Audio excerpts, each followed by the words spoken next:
right, folks, welcome back. It is day 37 with Duolingo Chinese. 欢迎大家好. Welcome. Yeah, hydration, water break. I'm also 100 mils lighter.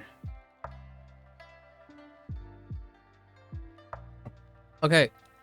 So something kind of big happened in the Duolingo Chinese course, and it's the feature.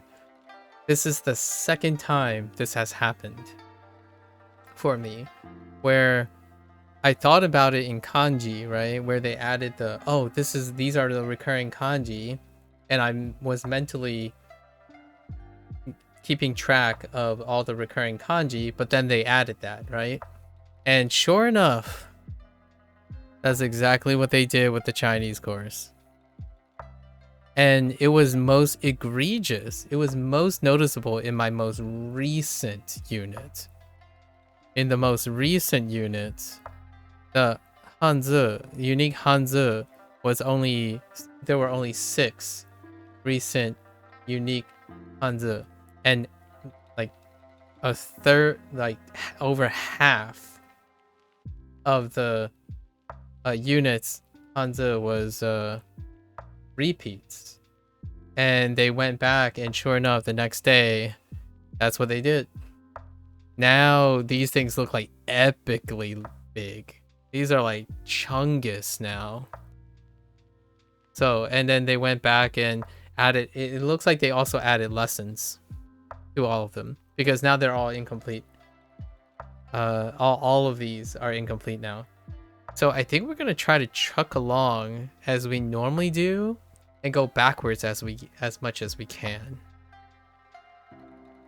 Like, holy heck. The one thing though is they did not go back and fix the missing. I'm not sure if they fixed any of the missing. I don't know if they fixed the missing ones, and also the ones that aren't in the lesson. So there are a few that aren't in the lesson. Like here, mouth is not in the lesson. So they haven't gone back there, but they have fixed it before. So this is the second time. All within 37 days, they overhauled this section twice. And it is exactly, in my opinion, by coincidence. Pure coincidence. It's exactly my concerns. So now my concerns have been addressed. So now I don't even need a word section at all. I don't need a word section, because how I remember all my vocabulary is by mixing and matching all the characters in. So now they have everything. All the information is here, with a few exceptions. And then let me check this quickly. They do have missing characters from their lessons that don't show up, and there's like 11 missing characters. Even in the repeated and novel characters, they're actually missing. Yeah, it's not here. So they're still missing actual novel characters. Like, for example, this character Boo in Pao Bu. Boo is missing. Like, it's just not there at all. So they didn't go back and retroactively swap those yet. So there are still characters that are here that aren't part of the lesson, like aren't part of the set. And then there are characters that are missing that is in the lesson. However, now they've included all the characters that recur are being used again in the lesson. And then some, actually. So it makes a little bit of a messy thing, but that's just more practice. Because in my current lesson, which I should have been reviewing before, before we look at that, let's do our recall session. I was just really excited to go over that. All right, so let's do our recall before we look at the lesson. So unit 7. Let's see, unit 7. What was the theme of unit 7?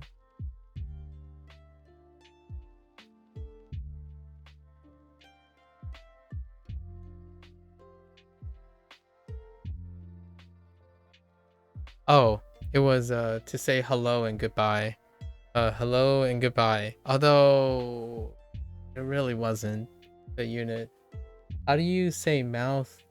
Is it similar to the kanji too? No, it's coal. I think it's coal. Coal. Yeah.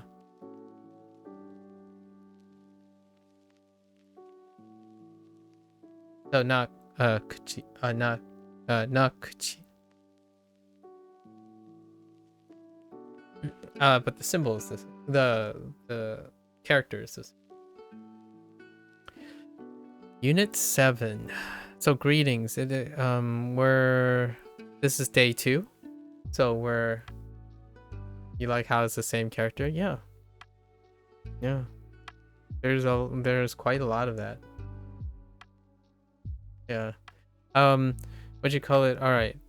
So it's day 2, so I'm responsible for the pinyin for unit 7. Let's see. What do we have? So we have lots of new names. So let's go over the name. Wait, are they the names? Yeah, lots of new names. So Wang, Ming, Li,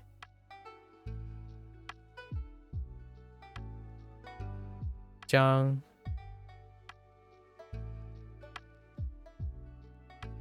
Hua, Hua. Do I have all of them? It's a combination of all these. Yeah, I think we're good. All right, so those are all our new like name mixtures. Some phrases. How? How? Good. How? 很好. Good.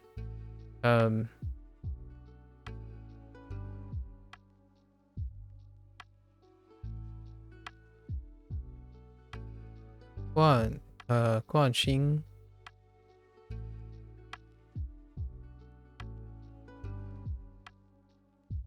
I mean 高兴. Sorry, I don't know why I said 冠心. 高兴. Yeah, that's fine. 高兴. Yeah. 高兴. 高兴. Yeah, 高兴. So 高兴 for happy. Good and happy. 很高兴. 我很高兴. I'm happy.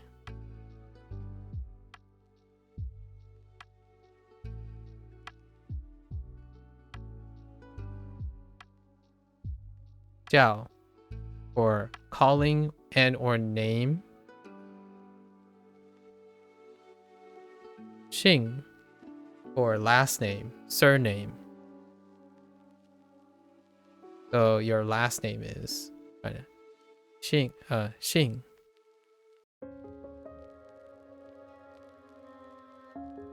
And these are actually two different characters actually. I think. Yeah, they're two different characters.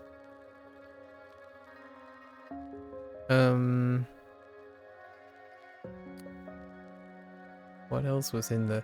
It was very minimal vocabulary, really.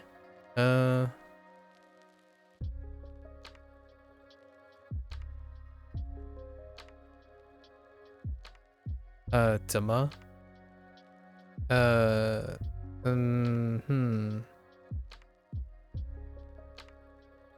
I'm trying to think of new vocabulary, I guess. 名字, sure, 名字.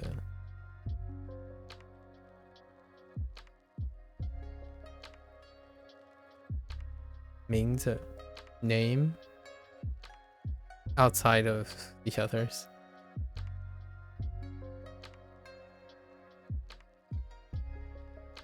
认识 认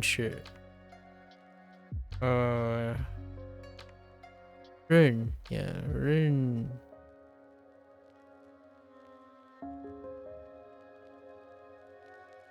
认识认识你 so no 认识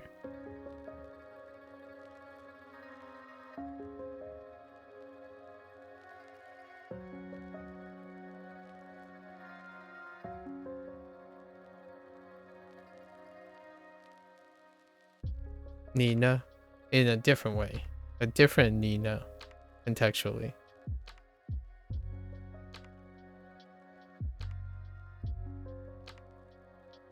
Yeah, grasping with straws on the last unit. Are there any phrases outside of your name, my name? I'm happy, you're happy. I'm good, you're good.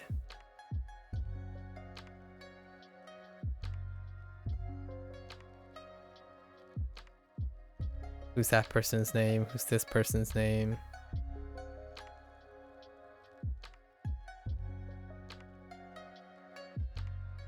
Hello and goodbye. Surprisingly, there's no goodbye in this unit. Yeah, it went really fast. And there's only 4 lessons. There are only 4 lessons in each set.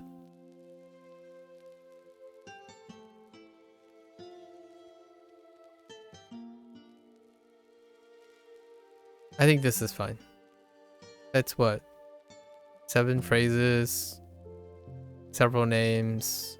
That's good. We're aiming for like 10. Alright, Unit 6. Unit 6, and we're leaving Unit 6 behind now after today. So, 汉字, 汉字, 汉字. What was Unit 6? Birthday plans? No, weekend plans.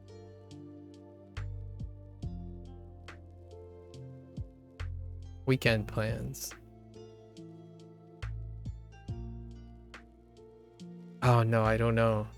Hang on. Yeah, say hello, goodbye. We didn't really know how to say hello, goodbye. It is weekend plans. Okay, it's fine.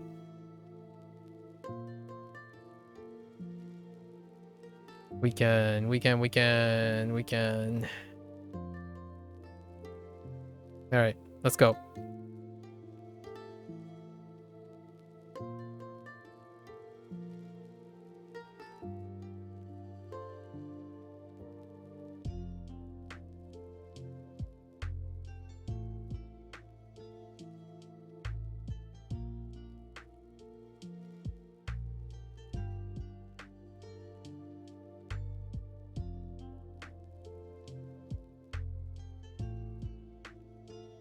周末，周末。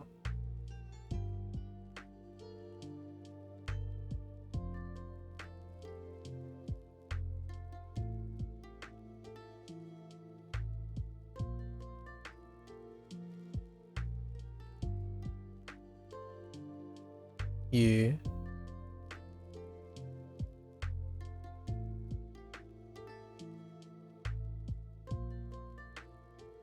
Second Oscar is distracting me like crazy. Second Oscar.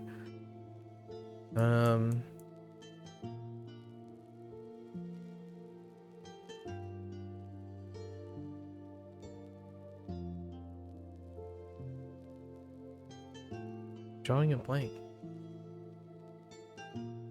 Oh.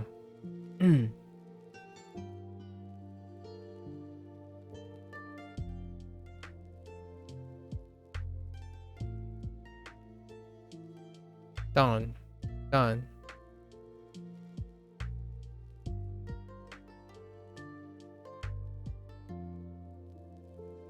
Bong.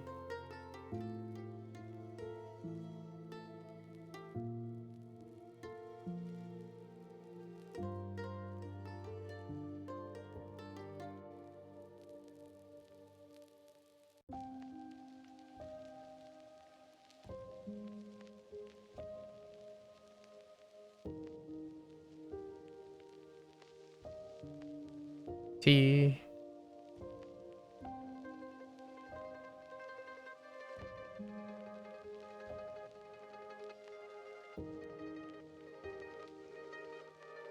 Du. Du.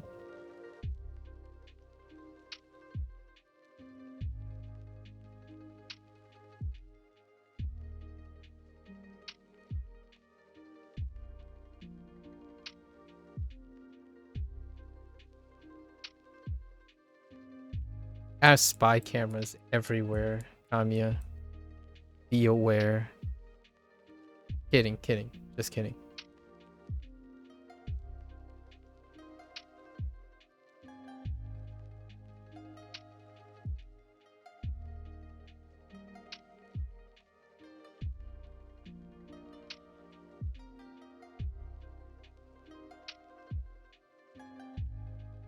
Dong.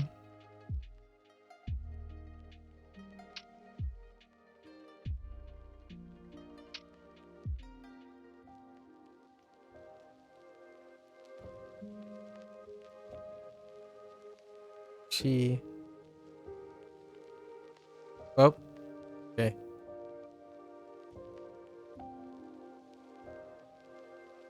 Dongshi. Dongshi, uh.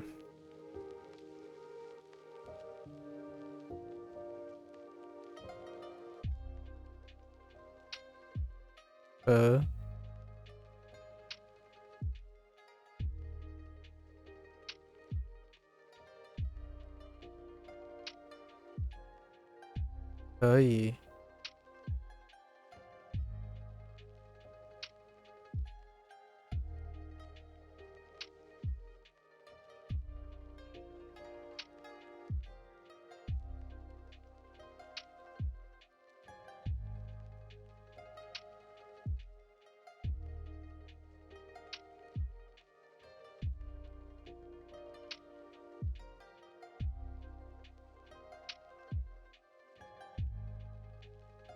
都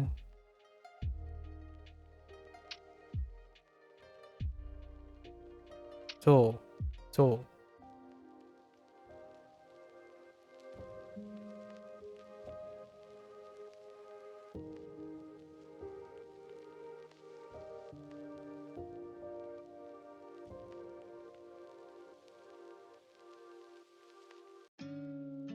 Oh no, it has that weird block at the end. Oh no.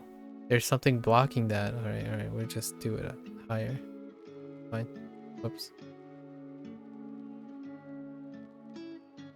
Yeah, there's an element blocking.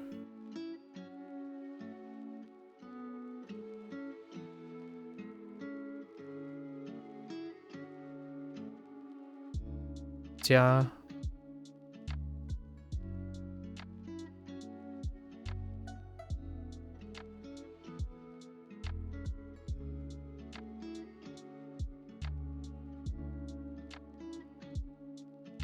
Lie.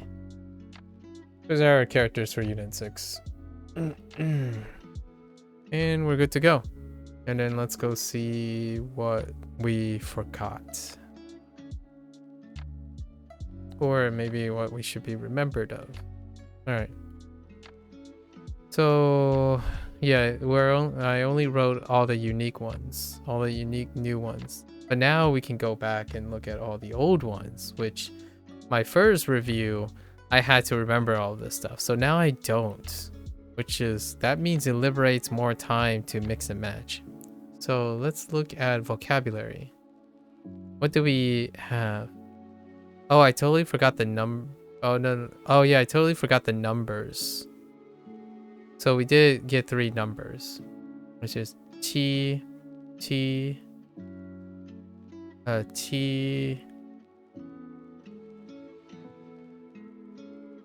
九 9 yeah 9 and she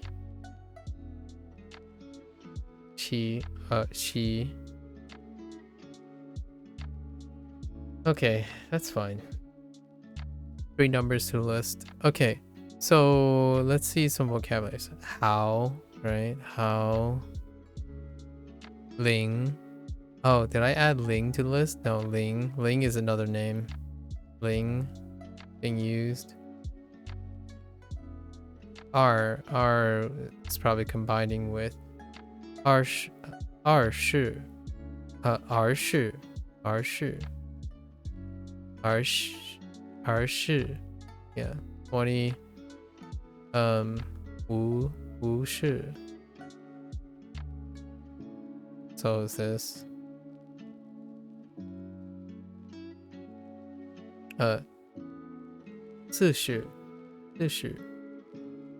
40叫 name 叫 Ling it's a name these two these two are using names Ming names again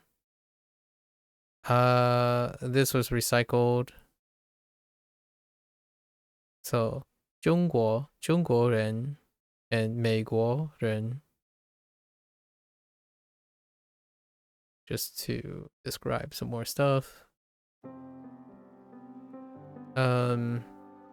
高兴 which is happy 高兴 and 认识 no so we cover that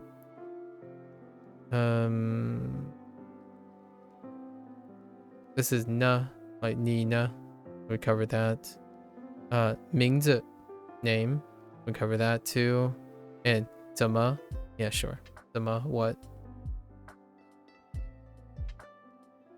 and then this is Wang and Zhang these are also names so we covered those and then Xing Xing which is last name surname so we covered everything and then these are the new numbers which I slipped my mind because they're numbers so we got everything outside the 3 numbers all right so now let's start our new unit describe people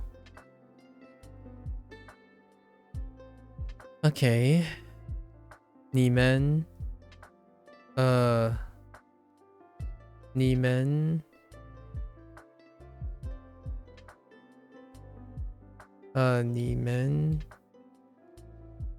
学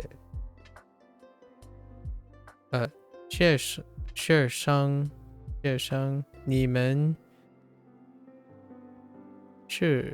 你们是学生吗你们是学生吗？学生 yeah 学生吗 that's fine all these are repeating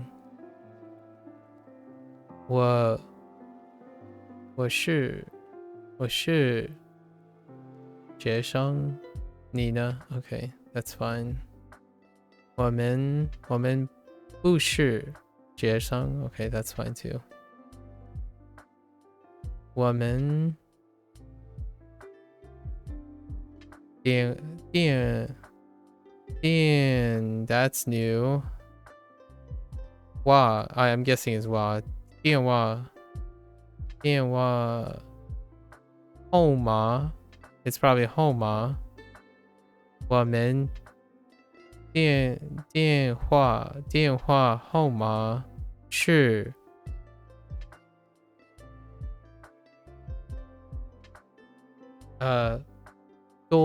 都 something maybe 你的电话号码是多少？多少 okay we don't have 少多 yeah we have 多是号码你的电话号码是多少？ yeah 号码电话 we don't have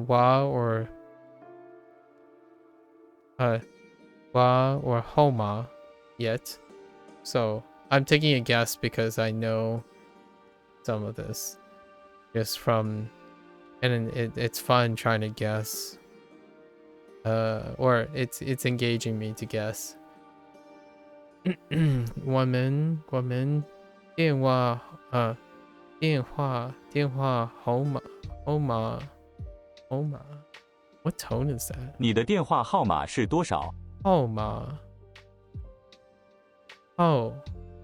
码 so 43号码我们电话号码是二三四四一一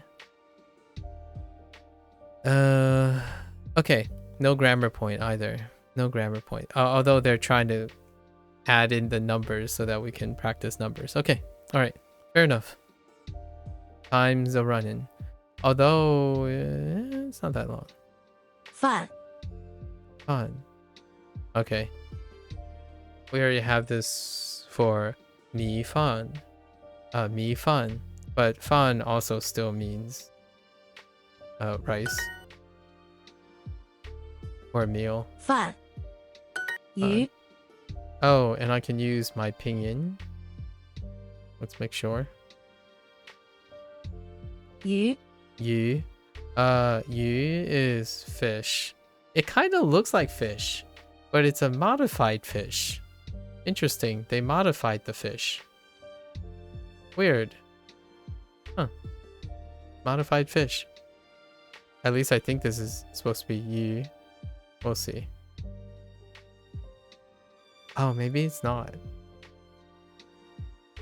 鱼 Yu.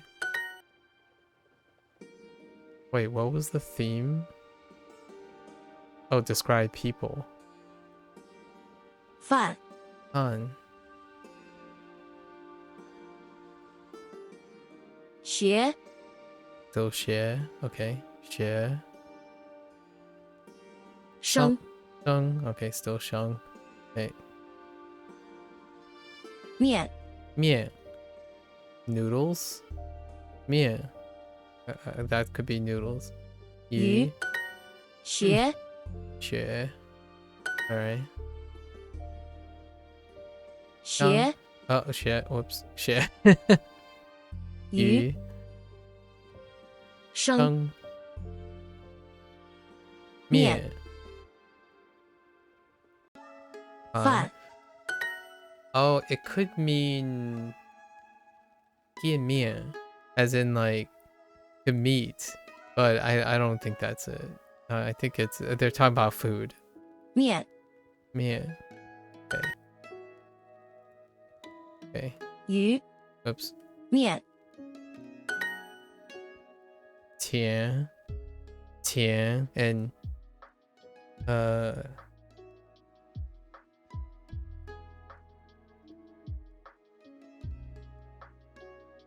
oh no. It's either I think it's Guang. No, it's not Guang. It's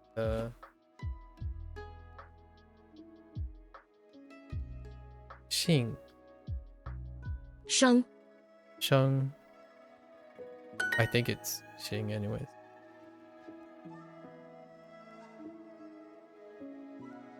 星 Yeah, Xing. Oh, wrong tone. Xing. 生 Okay. It's different. It's really different. The exercise is really different. They don't start with sentences anymore. Interesting. Rice, right? 饭 Fun. We knew that. 你吃饭， 你吃饭. Oh, okay, there they are. There's the sentences. You eat rice. 你吃饭. Okay. 鱼 鱼. Yep. Right on cue. 你 Fish. 吃鱼 你吃鱼. 鱼. 你吃鱼. 鱼.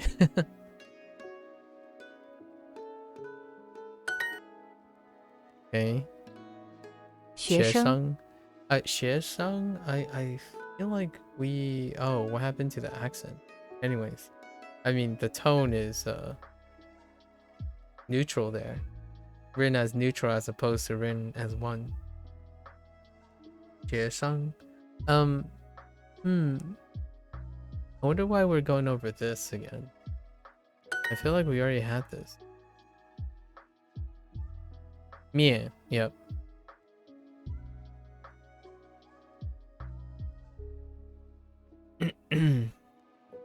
你你吃面你吃面. Yeah, those noodles. Makes sense. 他他是学生。学生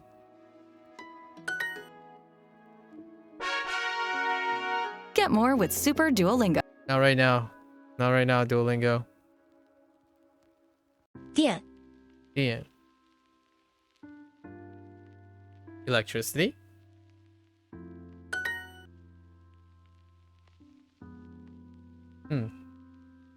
Okay. 面 饭 饭 uh 画画 Oh, they're combining 电 oh, they separated 电话 for 电话 right, for phone, but I don't know if they're gonna keep them separate and then combine them or not. 学学电 okay 电电画 now they can combine them. And 电 is, it looks like it's the same character as 电 as in like 电影 right, and the other 电 is still the same, although this is new. Wow, it kind of has the it's a simplified hanamu, right, instead of having this.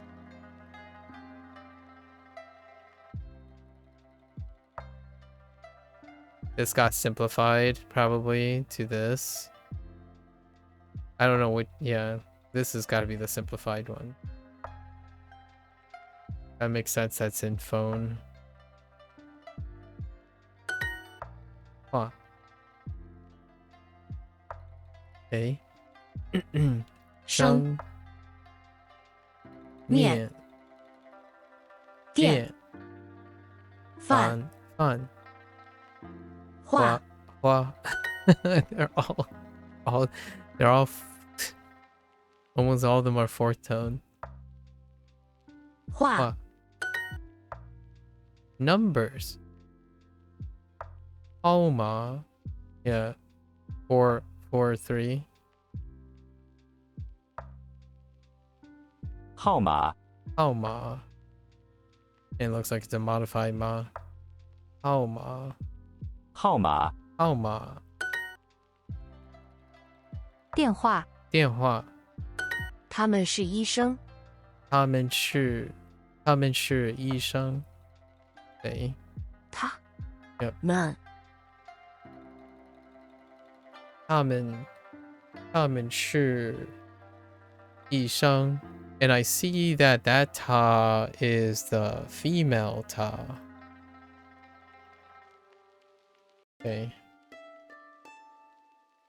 他们很高兴他们他们很高兴 兴 Okay, so far no new character. No, there's just kidding. There's 3 characters.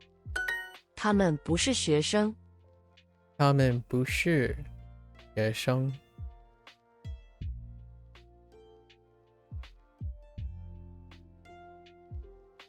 他们不是学生。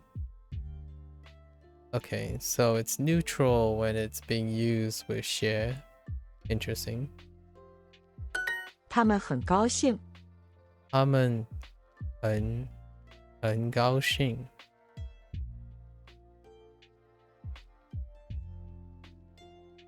From last unit. And now this is the male they. Using the male ta. 他的电话号码是多少？多少 I don't know if 多少 so 多少件 多少件 we still had this phrase but we didn't get this character. I'm curious if we get this character now. Keep missing this character. 他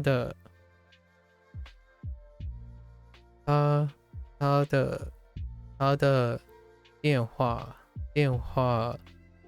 号码是多少 ？Okay.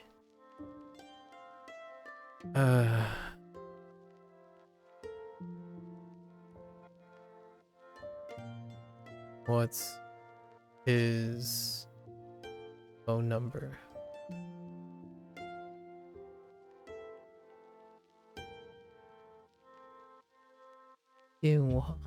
电话号码电话号码电话号码号码是多少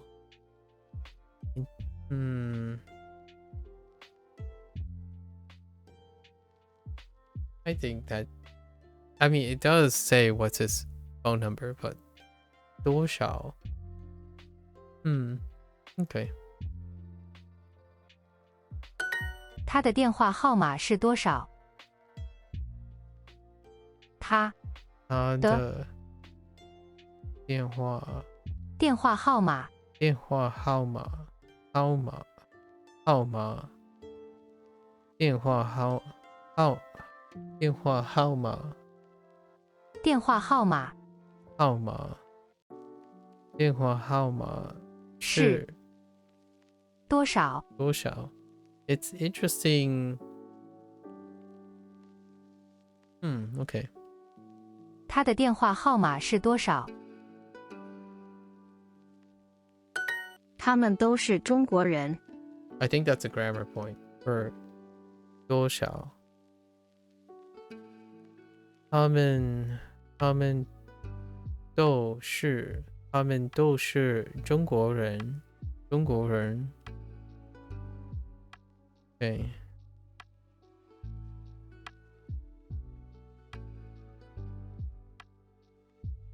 Nothing new here? Nope, we're fine.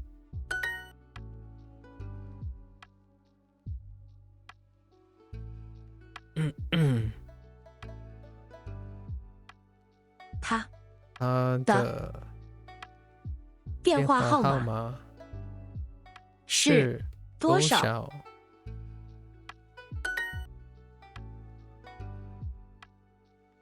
Back again, dogs super scared. I have to keep them near me or they freak out. Them, you have more than one doggo? Oh, poor doggos. Do you ever have like a really funny ear mups or something? I think it's kind of cute, but also very pragmatic in this stage. Where you're just like cute little like ear muffs. That should be a thing. 我他们他们不是 Oh, 不是 Oh, changes tones. Okay. 他们不是医生。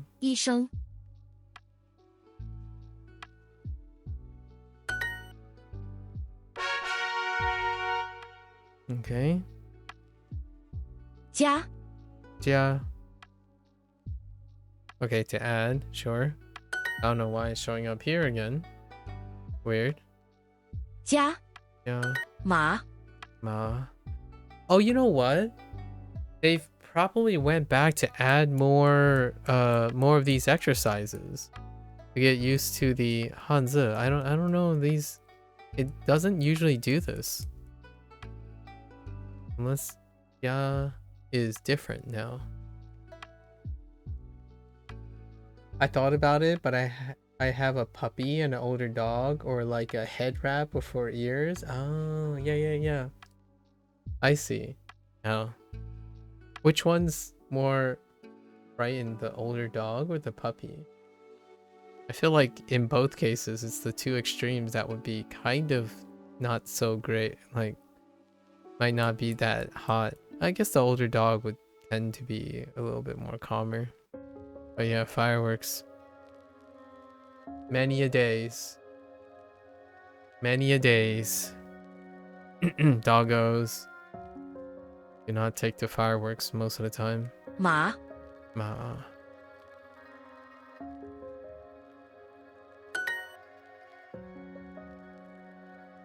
马 Yeah, these are new. These are definitely new. I don't remember them having these exercises where you're doing pinyin to Hanzi this often. At least in my opinion. 拿 Did they change this? 拿 Yeah. Nah. Like naughty. Huh. 加 Yeah.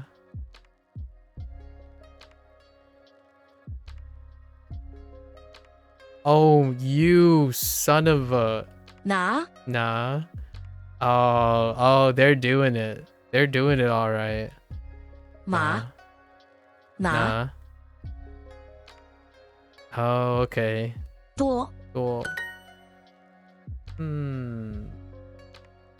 Older dog is pacing and worried, and my puppy wants to stay in his kennel. Aw. But he will tear up his bed. Oh, okay, okay. Well, I'm glad you're keeping them comforted, you know? Nah. 拿 Yeah. Oh, they're really pulling it now. Ooh, maybe they... Yeah. I swear these type of exercises were not in the last 37 days. 挪搬拉拿 多 Cool. 多 Cool. I'm already doing this, so it's not a big deal. I've already started practicing this way 号 on my own. 号 Yeah. Oh. Oh, ma. 号拿 No. So this is getting closer to the Japanese version. The Japanese course. 拿 Nah. Nah. In like Canada. Or Canada.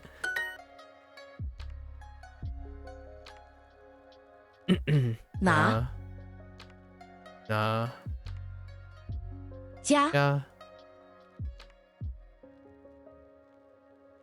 号 Oh. 多 多 Whoops. 多少多 拿 How do the accents work? You've never looked at it before?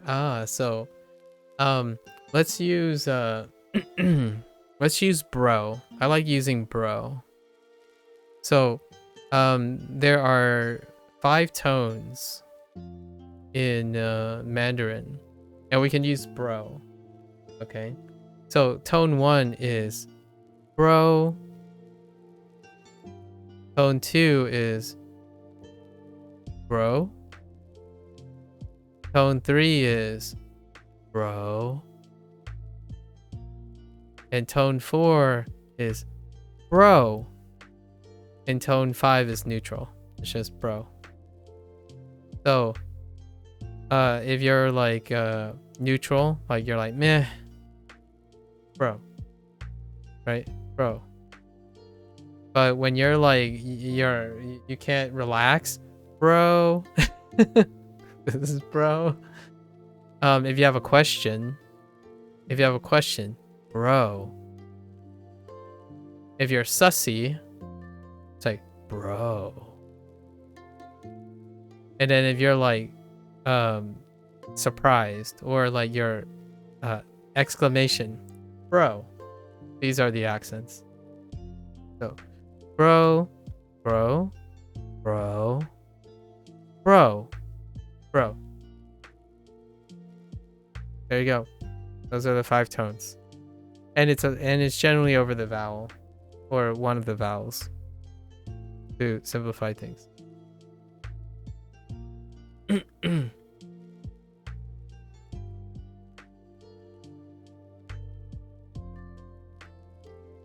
Konbawa. Oh, is that konbawa? Konbawa. Hinorashi. So it almost tells you how to say it, because the only accent I've seen were in Spanish. I didn't make sense of it. Yeah. Yeah, so it's basically the accent marker is, yeah, it's telling you basically how to sound. Yeah. It's telling you how to sound. So the thing is, you have to remember that this is neutral. So I think the easiest way oftentimes is imagine neutral is your Japanese. So the neutral tone, right? Number 5 is Japanese. So however you pronounce your vowels, however you pronounce it, that's where you start. Okay? And then tone 1 is up here. Tone 1 is up here, and it just stays up there. Tone 2 is you're going from your neutral to up there. And then tone 3 is you're dropping below your neutral and sometimes coming up. But generally you're staying down. It's like a smaller V, like this. And then tone 4 is you're starting at tone 1's thing and you're dropping down to neutral. So that's kind of how I imagine it. If you want to like really distinguish between them, but largely there's some flex in all of this. Yeah. However, the easy, one of the ways that I always tell people, because it's English speaking, right? Like sometimes most people like to use English as the common language. Generally is like, this is like, you're just really high up. It's head voice. Just think of head voice. You're going up. It's head voice in your throat. And then this is a question. Think of a question. Like ka. And this one is a you're really confused. You're more confused. So you're dropping down. You're like, really? Or not, you're like sussy. I generally use sussy. Like, really? Really? You're going down. And then this is this is you're surprised. You're exclaiming. So if you imagine any of these words. No, yeah, we're not talking about pitch accent. We're not talking about pitch accent. But yes, it would be heiban, odaka, atamadaka, and nakadaka. Actually, that works too. If you ascribe, except for tone 3. Tone 3 doesn't work with pitch accent, Japanese pitch accent. But tone 1 and tone 2 and tone 4, you can make analogies to Japanese pitch accent. You can make analogies. However, in this case, we're talking about Mandarin tones, the 5 Mandarin tones. 他不是加拿大人。 So the only thing I would say is that every single character isn't necessarily referring to its previous thing. Like there's no like a string of things. So when it comes to pitch accent, it's the relationship between 2 sounds. But in this case, the arrow that I'm doing is across the sounds. So a lot of times when you're saying when these things sound like 2 moras, mora in 1. So like na, it's na 1 2. Like if you count 1 2, na. So it is kind of like pitch accent because it's 1 2. Na. Although it's represented as one thing. So it's represented as one thing most of the time. And that's not too bad because kanji, kanji can represent more than one thing too, and more than one sound. So it's kind of like yes and no. This is more natural for me than this is more natural to me than Japanese. Japanese is neat in the sense that I really like how it's different in the sense that it's very elegantly restrictive, but at the same time, my natural speaking voice and English speaking voice is closer to Mandarin. Mandarin and English are closer than one might think. The tones you use in English, you just don't use it for a purpose yet. But you are far more likely as an English speaker to in my opinion, be more open to the tonality of Mandarin over the pitch accent of Japanese.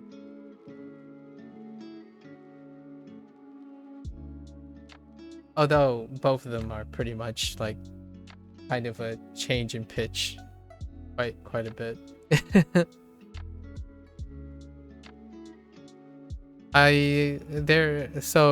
There's one little thing that I don't know if it's ever gonna be a problem, but there's also stress. There is some element of stress in Mandarin. I just don't know how to describe it though. And I don't think it's functional. I don't think like you need to stress something like in English, right? Nowadays you might be thinking, well, how badly could you mess up English stress accent to give the wrong impression? Well, I'm talking about like the more stress for meaning. Like nowadays English has become really reductive. So what I mean is you're saying fewer words, you're trying to say fewer words. So then stress accent has become quite important in English. You'll maybe give learning Mandarin a shot someday. I'm secretly recruiting more people. No, I'm just kidding. Yeah, no hurry though. I really enjoy learning them both at the same time. It's hard to like not get excited about learning new Mandarin words and then learning new Japanese words and then seeing how they interact with each other. It's a lot of fun. I know this is gonna sound biased a bit. I grew up around Chinese. What I can say is because I grew up around Chinese, I feel like English speakers, people who speak like regularly speak English, underestimate how flexible English is, where you do perform and make a lot of these things. But the thing is, in English, you don't need the discipline. You don't need to reproduce it consistently. Yet, in English, you do all of these. You make all 5 of the Mandarin tones. And the one thing that is weird, at least I find a little bit weird, is that when an English speaker thinks of Mandarin, they think that like, oh yeah, the tones are going to be the ridiculous part. I'm like, you do it all the time. The tough part is to have enough discipline to do it consistently. Right? To do it consistently is probably why also the Japanese pitch accent is a tough one too. Like most English speakers have the capacity to do, and they have made all those things. The problem is, I guess one of the glaring issues is it's you spend most of your life not worrying about it. So now that you have to, it's not like you can't do it. It's now you have to like put on some weights and not go crazy with your accents everywhere. In my opinion, I feel like English slang would use a lot of tones, right? Yeah, all of internet English uses tones. Like I don't even have to use, you don't have to learn new words. Like go to a streamer and listen to them say bro throughout their like stream. Like just sit there for like an hour, they will say bro in all 5 tones, if not more. And what I mean by if not more, we're talking about like Vietnamese tones. So it happens. Now the question is, can you train that? Can you discipline yourself to train that? And that's kind of probably where the heartache comes from. Most English speakers feel it out. They feel out their tones most of the time. It's like, bruh. Bruh? Bro. Bro? Bro. Bruh. I'm thinking of a mental image of a few influencers that the kids are like, the younger crowd kept saying like, oh yeah, you should check out this person's stream, and I sat there and I was genuinely trying to understand it. So in the span of like 10 minutes, that person said bro like 40 times. I think it's more, but 40 times, and every time the bro came out differently each time. And I was thinking, dude, that's some flexibility.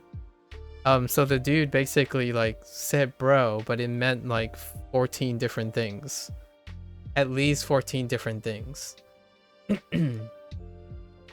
You sort of have a southern accent since I'm from the south, so like I heard bro in a lot of ways, like bruh, yeah, bruh, bruh, rah, bro, bruh, bruh.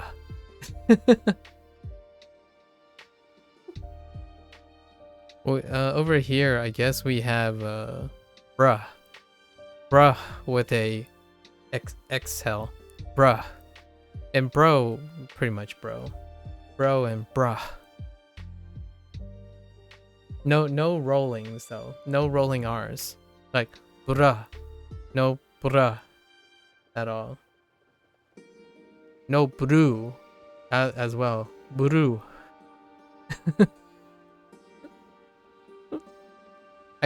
Would you even consider that English anymore? I don't even know if that's considered English anymore.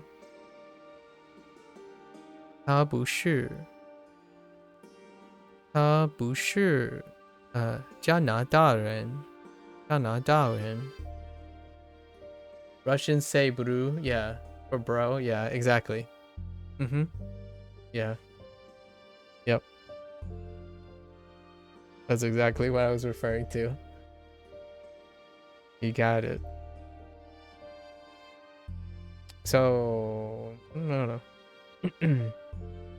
I think language is pretty wild online. It's something else. There is it's kind of like the Japanese learning. There's a lot of bit of pushback on people too. Just like Japanese learners who like get really scared, like, oh, you shouldn't learn it this way, you're gonna get the wrong accents and you're gonna sound like a goofball, right? There is also the other way around as well, where lots of other people are learning English, and naturally, right, the younger generation will go to the internet to learn English, and then they're gonna immerse in the English. But since the internet is defaulting to English, the question now is, what kind of English do they pick up? And the vast majority of English is internet English, which is sometimes people describe it to American English. However, it's more like internet English. And the pushback is kind of like Japanese, where oh no, but you're gonna learn internet English. And then when you go, like, you know, to an English speaking whatever country, then you'll realize that every single country you go to will vary from the internet English. Even if you go to the United States, right? That, like, you don't walk around in the United States and say bro for everything, for like 30% of your conversation. You might be able to find other people who do that. So there's all that concern, and it's the same with Japanese pitch accent, and like me using Duolingo and synthetic voices, and so even on a grander scale. So when I bump into people who say like, oh yeah, they're working on their English, I ask them like, how do you learn English? Because I genuinely want to know how people are learning English nowadays. I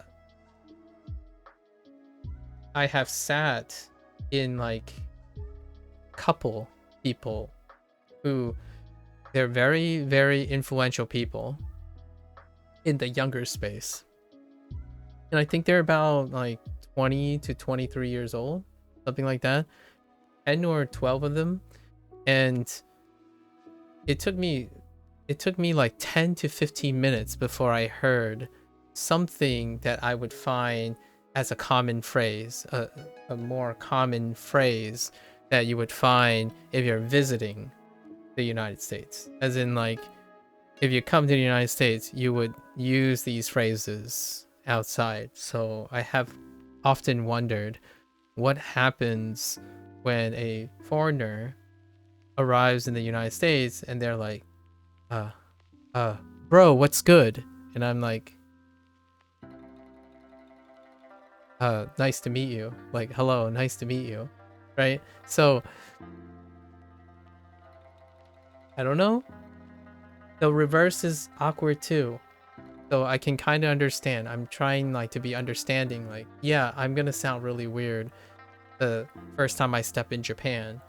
However, the question is it okay? Or is it not okay? And that came up a bunch of times when I was learning Japanese. And even Mandarin, I guess. I kid you not, like there are some really unfortunate clips recently about kids speaking English, but they're using like internet English in public that made it circles. Yeah, if I ever did visit, I would be scared to speak. Yeah, so I don't know what we do about that. Like, what I mean is, as a language learning community or as like an internet community, how would you go about removing some of those insecurities? Because honestly, if I went to Japan, I'll still try to do it as politely as I can, right? But that doesn't mean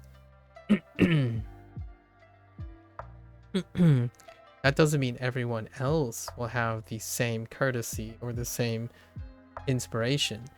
I mean, I have kids where I bump into people who think it's perfectly normal to do certain things. Yeah, polite is safe. However, we have to remember that nowadays, people behave politely based on like something else. So when someone asks like, oh yeah, you go up to someone and say like, who do you hate the most? Like, wait, do you really want to start with that question? Like, it's not necessarily a impolite or polite thing, but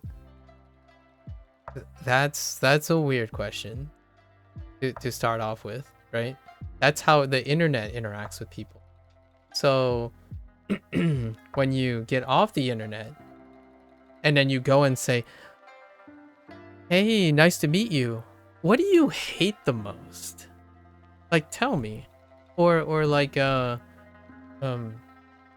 go up to someone and say, oh yeah, do you think PewDiePie is the best?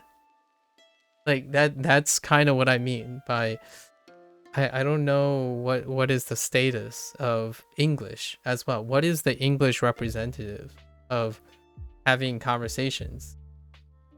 There's a really big cultural gap between what's on the online and what you're going to use, right?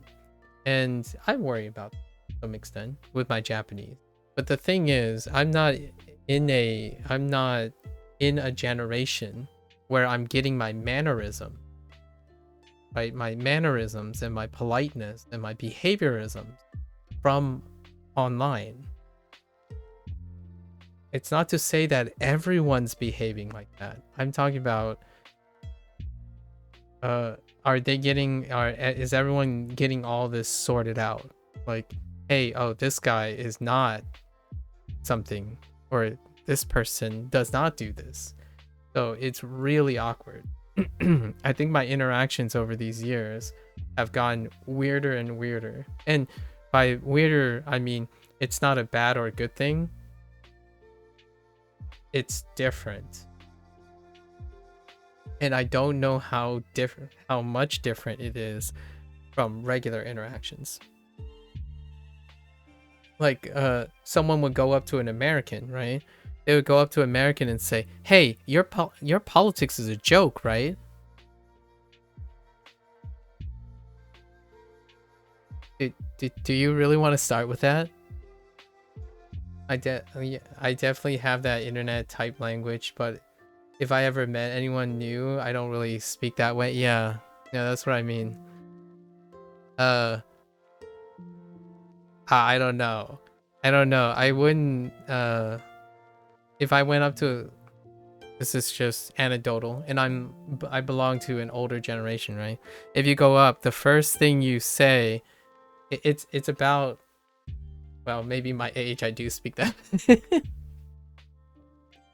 So like, konnichiwa, right? Hajime mashite, right? Hajime mashite. You're taught like yoroshiku, right? Yoroshiku onegaishimasu. Something like that. In English, what is that? So, yo, what's up, bro? I don't know what the English, what are people getting? Are they getting like hello? Good evening? Good afternoon? Good morning? How are you? I don't know I don't know what they're getting these days. So it's kind of wild. It's really wild to even consider. Because Japan, most of the rules and stuff are still centered in Japan, right? Most of the stuff are still centered in Japan.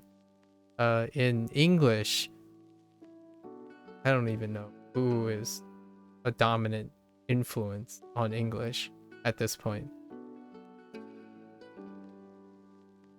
So somewhere in my mind, I'm like, that's exciting, that's super funny and entertaining. And then somewhere in my mind, I feel like it might make people really, really hate English in the long run. I never really thought of it that way before. I started thinking about these things after I was learning Japanese. Like I like to put myself in the other person's shoes, right? I like to put myself in the other person's shoes most of the time in order to make sure, like, oh, how should I be respectful about the Japanese language, or at least try to be as respectful as I can while doing what I kind of want to do and continue doing. And then if I put myself in their shoes and I'm an English speaker, then all these questions naturally come up. Like, do you tell someone that, oh, you shouldn't say no like that? For example, iie and hai, right? Leaving hai and iie with nothing attached to them as a response. Well, in English, if you say no, you're gonna get mixed results, but I don't think it's out of the question. I mean, most people would just respond bro, and then what does that mean? Hey, how are you, bro?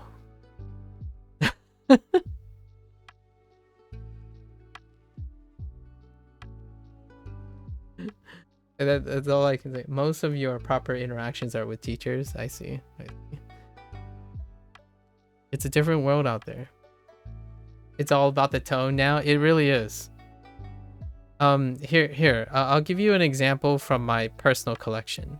I have a familect, basically. I have a familect with friends. Right? Basically, if you have really close friends, you have familect, right? Sometimes it'd be like, You get like howdy or something. But a lot of times when something happens, we just use the word pep. Okay? So it's like pep? Like pep? That's pep. Like, dude, that is so pep. And this word, this word is a placeholder. It's the same as bro. So a pep is our truncation of pepega.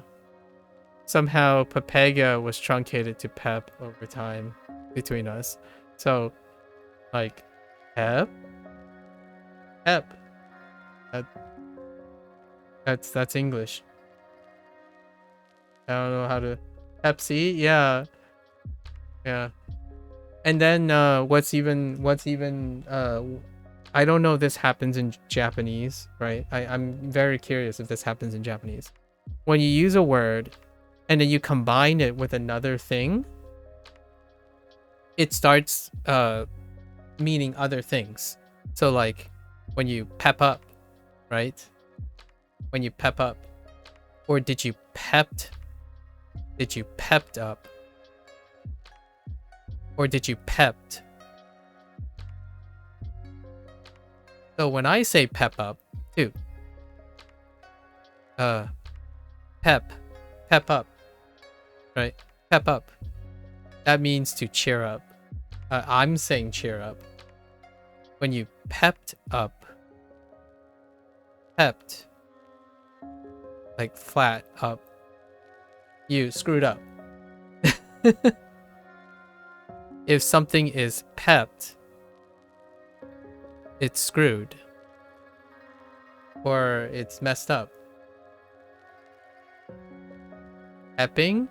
Oh, you have to, if you're pepping, so if you're pepping, it could be daijoubu desu. Right? Daijoubu desu. With fire everywhere. Right? Or usually it's pepping with fire everywhere. So I'm like, I'm pepping. As in like I'm going along. I'm going along, but nothing is okay. It's fine, but the world is burning. So I'm pepping. Like I'm screwing up massively and continuously screwing up. So you're pepping. Yep. That's just how, and yeah. Every day. What about pep talk? We don't use pep talk.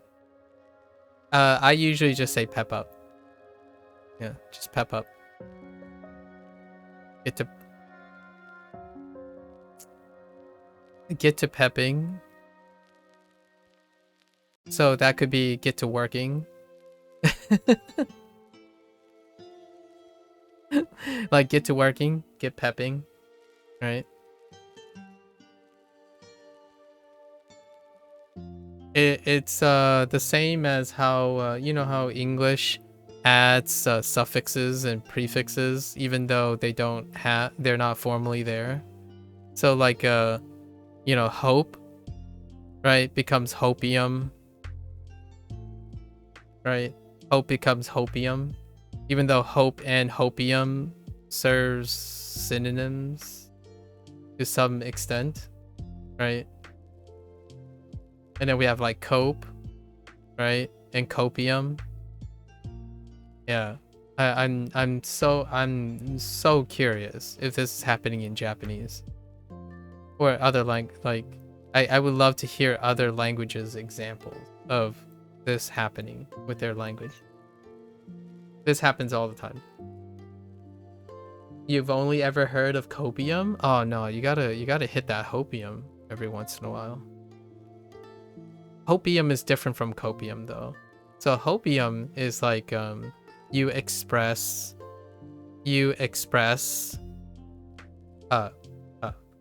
future stuff. You express future stuff. Copium is present stuff, things that are currently presently happening, either presently or past happening. So like you're coping with something that's happening presently or in the past. But hopium is for future stuff. So when you're saying like for me, if I was saying, oh yeah, Duolingo, right? They're going to fix this in the next 3 months, right? They're going to fix this, and they're going to add this feature and this feature. That's hopium. You're hoping. Or instead of saying, oh, you know what? I could have gotten that right if I only remembered this and this. That's copium. Because I'm coping with something that has already happened.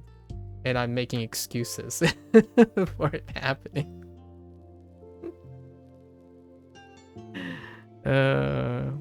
Anyways, thanks for the entertaining share here. It's quite inspirational. Oh my gosh. I earnestly think learning English is so chaotic that it's kind of nice that people don't go around trying to be a grammar police and stuff. I don't think English has room for that. However, in Japan, in Japanese, I totally get it. And I'm trying my best, I suppose. Mandarin, I'm trying my best too. Yeah, you can't really flex too much in Mandarin. You're gonna throw everything off. You're gonna become unhinged. Okay. Like, here's the thing. I want to learn Japanese and Mandarin enough where if I were to write, I've been trying that, by the way, as an experiment for Japanese. I've been trying to speak the Japanese as I'm writing the English translation. So what I mean is I'm doing the reverse, where what if Japanese used English structure, right? And then I ask myself, do I still understand the Japanese in the English structure? If I can do that, then in my opinion it is really analogous to when you're reading Japanese with English. So what I mean by that is I have no problems hearing someone speak English with Japanese structure. And people do this all the time for fun, like those who like language learning, when they are multilingual and they're used to it, they can do this pretty well. And I have no problems if like a Japanese person suddenly wanted to just use English in their own structure. It still, the English is flexible enough, in my opinion. For my understanding of English, I understand when someone speaks English with Japanese structure. So whenever like a Japanese person would speak something, maybe broken English, right? Where they say some English and then they substitute with all the words that they know in Japanese, it would not break. It will not break the cadence of my understanding.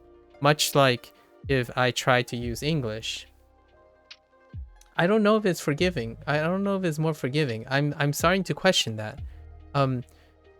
Since I only knew English, I always I try to be fair here. I thought English is forgiving. However, now when I'm translating these, like doing this right here, when I'm doing this right here, where you do this and then you replace it with Mandarin or Japanese, it's not that terrible. Until you hit the particles. And then you have to like kind of reorient yourself. But if you group the particles with the words, it's still kind of okay. So the particles is where it breaks down. And I totally understand that. In Mandarin, no, it still doesn't break down. So Mandarin is fine. Yeah, so particles is probably where it falls apart. However, in English, yeah, like a Japanese person, if they decide I'm just gonna learn vocabulary, for example. Say like a Japanese person just learns vocabulary, and then they're gonna use the word not even without conjugation. You're like without conjugation, without any form. Like there is some conjugation in English. For me, if they said it in a Japanese structure, you still can interpret the meaning from it. Now the question is that the same for Japanese? I'll never know because I'm not a Japanese person. Like I wouldn't know. But it would be cool if someone was able to explain that to me. Like, here's my sentence, and then they can break it down for me. Like, okay, I think this is what you said. And then how did you go about it? I would love to hear someone explain that to me. We need a yeah, I would love to. I would watch that. I would definitely watch that. I would watch an interaction where the Japanese person would interact with someone, and then they're like, okay, I figured this out. I figured this out. This is what I'm thinking. Because if you give me if you give me a broken English thing, if someone is speaking to me in broken English, I will map out what I'm thinking. What I, did to discern what you're trying to say. And I can earnestly say that I hope that people aren't afraid to use English. Because in my opinion, and it is a very biased opinion, I don't think it takes someone like me to still discern the meaning from something very, very broken. Like the English being very, very broken. I think English is potentially incredibly forgiving, and that's all the fun of it. That's why this exercise is fun. So maybe you'll notice in the future I'm going to do this deliberately. Actually, I do it back and forth, where I try to speak Japanese and place the Japanese stuff in the English structure, and then I speak English in the Japanese structure. I do this because it's like a way to not get stuck with one way or the other. Like, if you want to stop thinking about certain things in certain order, you gotta also be willing to be able to do that, even regardless of how your vocabulary and other things will stymie you. I don't think it's any weirder that the verb goes first, last, middle. I don't care where the parts of speech are. Generally speaking, whatever you start with is whatever you fill it in with, in my opinion. That's my personal take on it. Like when people say like, oh, do you read right to left, top to bottom, right? Whichever direction it is, it's irrelevant to me. Or at least I feel indifferent to it. And I think practicing this type of flexibility makes it's an asset for language learning, at least in my opinion. Low key.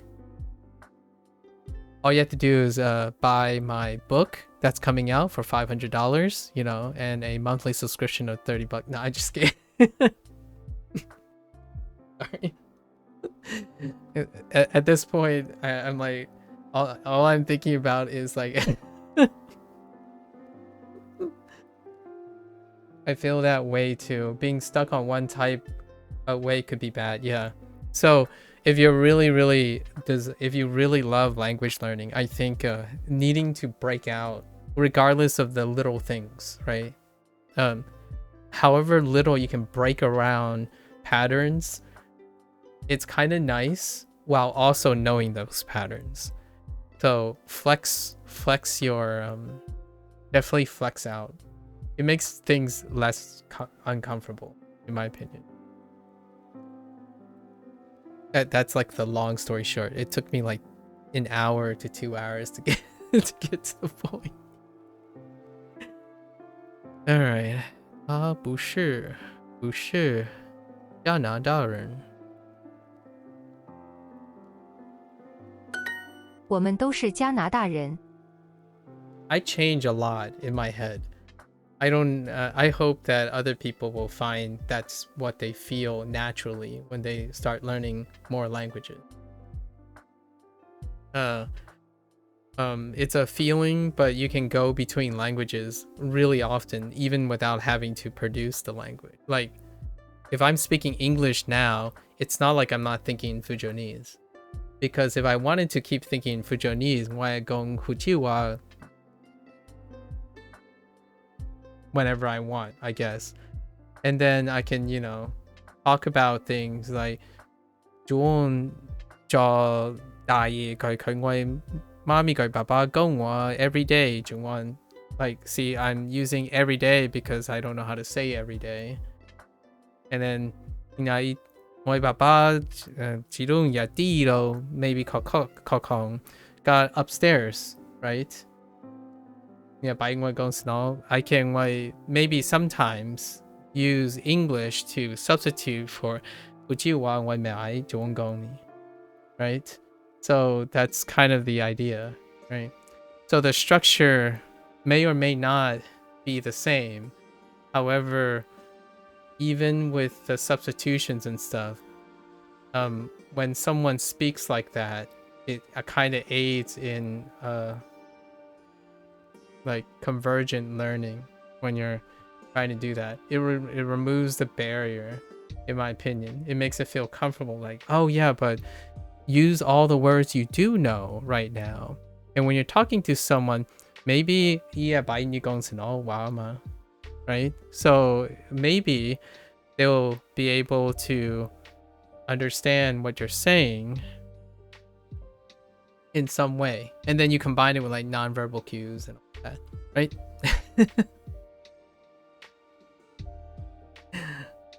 我们都是加拿大人。我们我们都都是是加拿大人。加拿大人。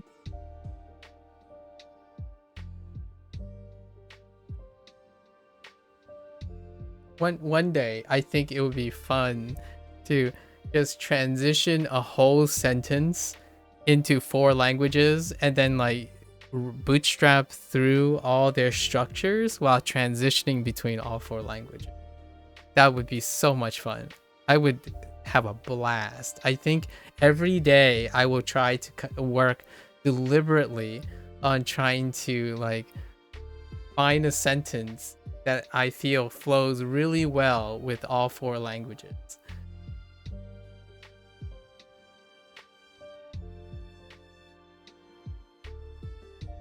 You know, something like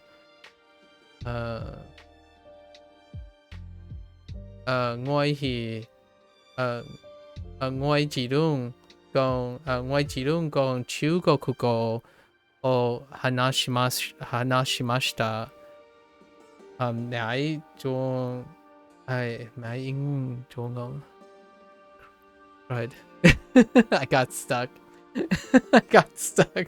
I'm like, oh no, I don't know how to say that in Fujonese.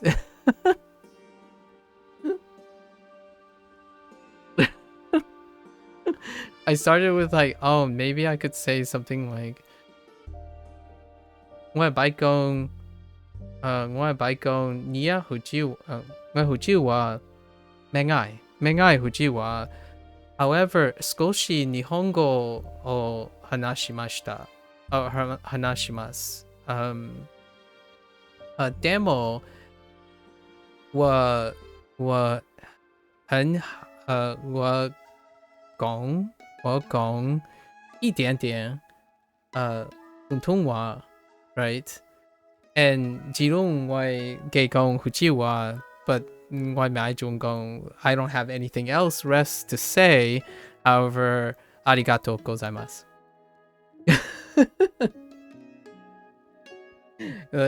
All that is like me trying as hard as possible to form a single idea with whatever limited everything. I said something like, okay, so I'll start with Fujonese and then I will switch over to speaking or attempting to will speak in Japanese, and then I'll go back to and then I'll try to speak Mandarin a little bit, and then I went back to Japanese to thank the person.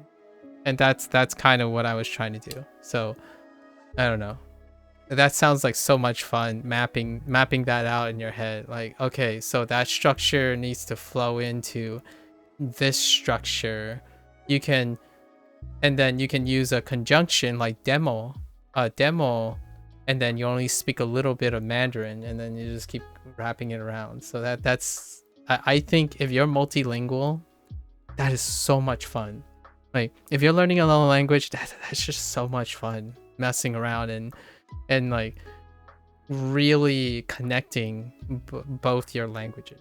I think, in my opinion, it's kind of disappointing when one tries to separate the languages, when they can mutually interact with each other and still be in its own identity, right? The idea is you can leverage that, and it's beautiful. It's absolutely beautiful when I hear couples, especially interracial couples, start talking and they are just going ebb and flowing back. It sounds so beautiful. Like you can and to the people who listen, they have enough from one language to contextualize the other language that they don't know, and then vice versa. So it's a way where you connect with two different populations of people and they get exposure to the other language, and that's it's absolutely magical in my opinion. Like, wait, that Japanese word must mean this because they said English around the Japanese word. It's like, oh, I kind of get it, that kind of thing. And then you learn in a way that you just associate with them, as opposed to concerning yourself with like grammar and what the exact meaning. So you start learning the essences of the language. Like, oh yeah, that's a bad word, but like this person's angry. I don't know what it is, but they did say bad and the F word. And whatever that Japanese is, ooh, that sounds angry. That's kind of, make it a segment or just personal. Yeah. Being chill. Hello there, Hideyoshi. That's like Cyberpunk. They speak like that, sometimes mixing more than one language. Yeah, at least I've heard it before. Yeah. English, Japanese, Arabic, SVO, SOV, and VSO. Oh, Arabic is VSO. Okay. I haven't encountered a language personally that I know that VSOing. I see. Although, you could also say instead of Arabic, you can just speak like Yoda. Sometimes.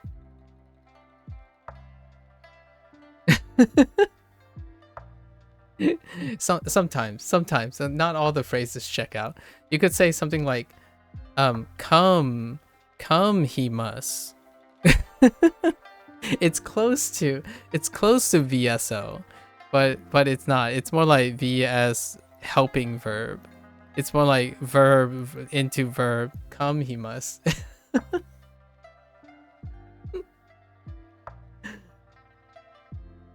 Yeah, just mix it in. 我们都是加拿大人。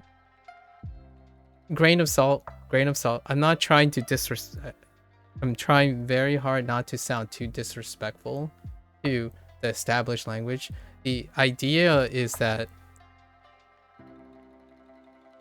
if you can learn things about established languages while still having a lot of fun with it, and the more fun you have with it, the more encouraged someone is likely going to be when they're interested in the language. So there's a time to be disciplined, and there's a time to encourage people to be excited about your language. And I think Japan is definitely one of them, for both cultural reasons and economic reasons, in my opinion. A big proportion of Farsi is Arabic, but it's SOV. Ah, I see. 我们都是加拿大人。 My only goal is to make people laugh and want to be not afraid, right? Not afraid to work with whatever you got. I think language learning can become so naturally fulfilling regardless of structure. And what I mean is regardless of having to structure yourself to like a very rigorous plan. I think it can be very, very natural in engagement. Hello there, shaman. Hello. What country are you from? I mean, I'm reading this, sorry. I'm reading the prompt.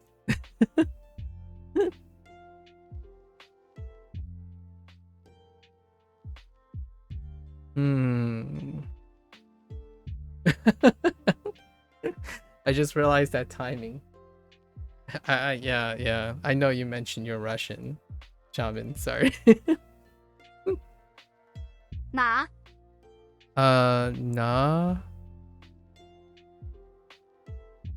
国人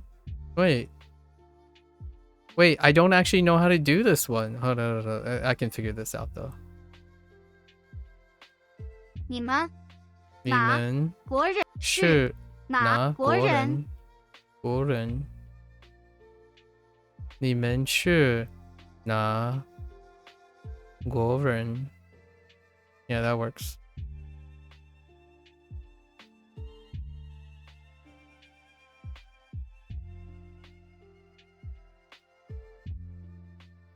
Yep.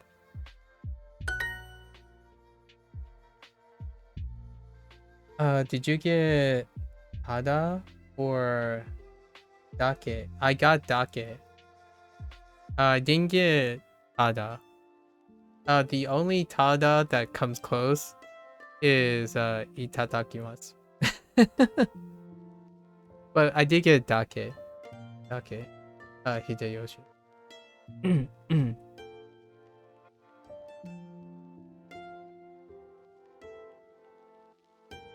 哪哪？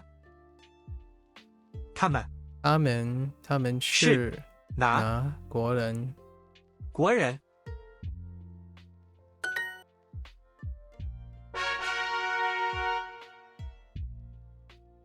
Oh boy, I'm really far behind today.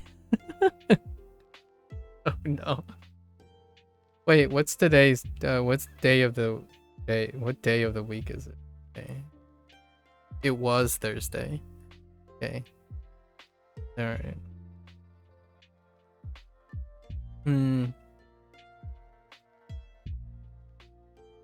How? 哪多哪加话 No, it's perfectly off. It's perfectly all right. It's perfectly all right. I just have to speak less as I go through the day because my voice ends up giving out. We have discipline. No worries. No worries. 话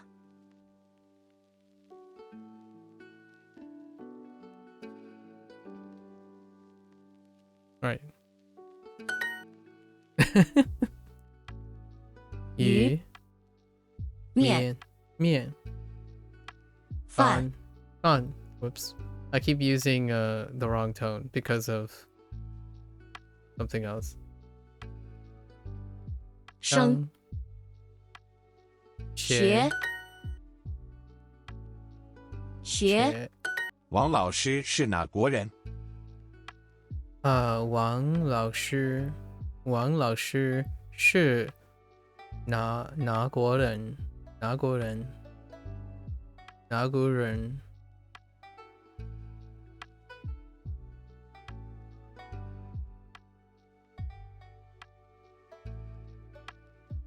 Yeah.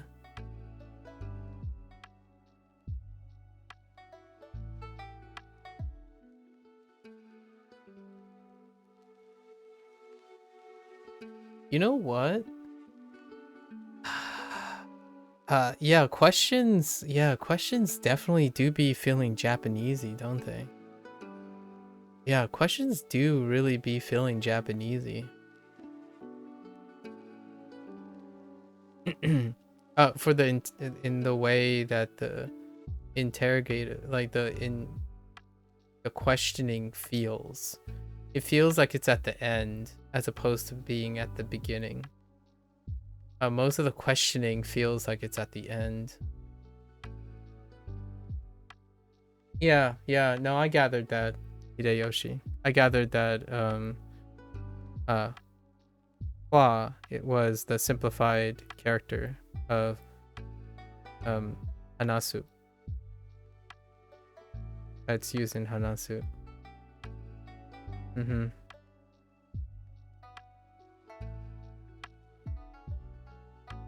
Or just Hanashi. And in Slavic languages, we can change word order without losing meaning. Yeah, I was just talking about that, Shaman. That one of the exercises,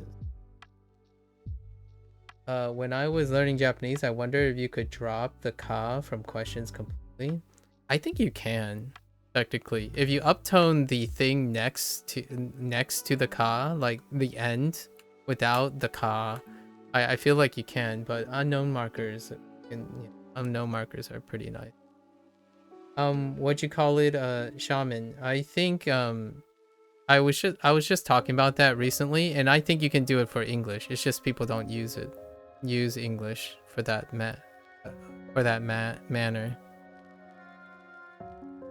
People say you can, but it's rude.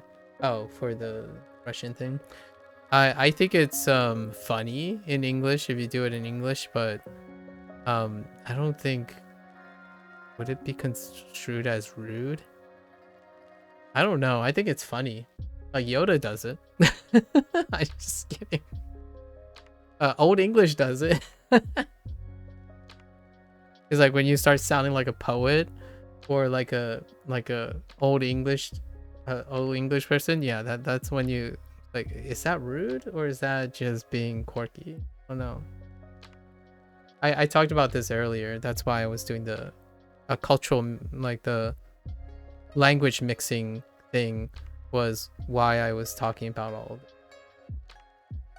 I started I started reading Japanese, but I also started using English in the Japanese structure, and it didn't really break the meaning. I don't think I had trouble, but that's largely because I understand the Japanese structure. So then you can understand the relationship of the words in the Japanese structure. So if you replace them with English words, it still works out. But in Chinese, to answer a question, you never had to change the word or just replace the interrogative word. Yeah, exactly. Although the interrogative word isn't necessarily always an interrogative word in a specific position at any time. Like what I mean is it's not consistently in a place, while in English it's often consistently in a place, and then because of like the way the particle system works, it may feel more Japanesey is what I'm saying, if you know what I mean. So that's why I said that the questioning thing feels a lot more Japanesey than English. Learning French in Duo, and it's just not enough. Without the help from natives, I wouldn't have learned much. Oh, okay. Yeah, I can see that. I don't really know why it's one or the other, but you mean both? It's nice that you're using two things.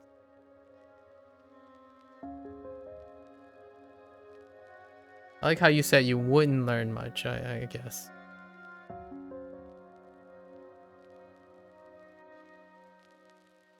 What country is teacher from? Why is that capitalized?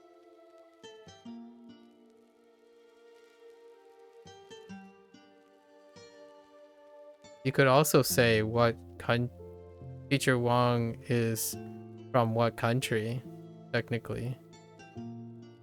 I wonder will they'll accept that.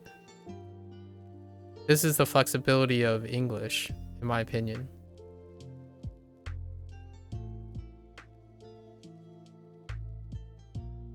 Oh, you brute force learn language? I see. So this is what I mean by English is flexible, but I don't think people choose to make English flexible. Like if you wrote it this way, Teacher Wang is from what country? It's still the same structure as it gets closer to the structure of this. And that's how I picture Chinese all the time. Like when I'm speaking Fujianese to my parents, I bend English. I bend English to Fujianese. So if you say Teacher Wang is from what country, it's still the same meaning. Although they probably want what country is Teacher Wang from, and then it ends in a preposition, which I don't really like anyways. Ending questions with a preposition. And it's also, this is a it's more often more like which country is Teacher Wang from.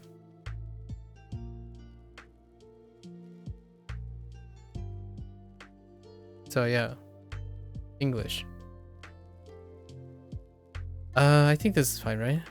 Yeah. You just remember the different constructions of sentence. Oh, I see.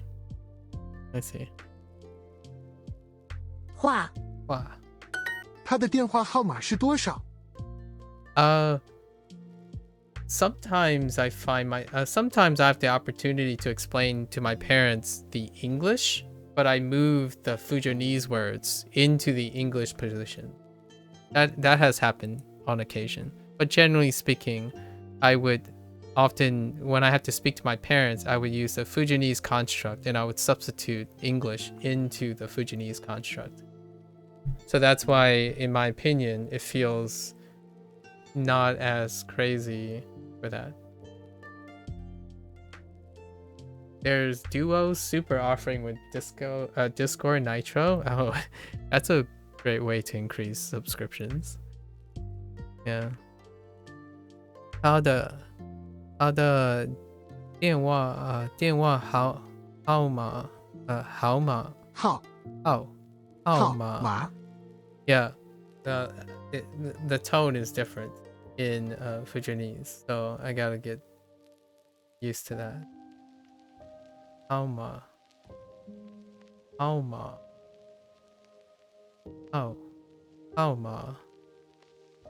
电话号码是多少？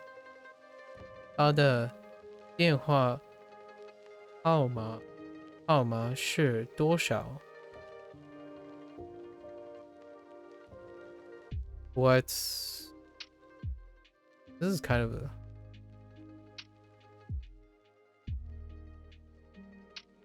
yeah, so you could say in English, right? Her phone number is what? And that'd be fine. Her phone number is what is closer to what this says. And it's still fine. You don't lose the meaning in English. Instead, it's what's her telephone.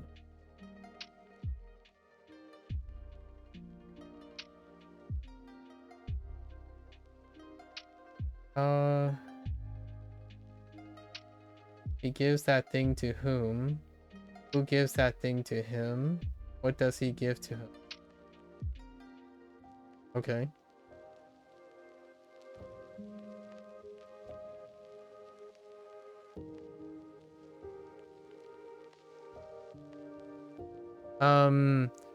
To change the interrogative around, you could just write to whom and move it anywhere in the sentence. And then what can move anywhere as well.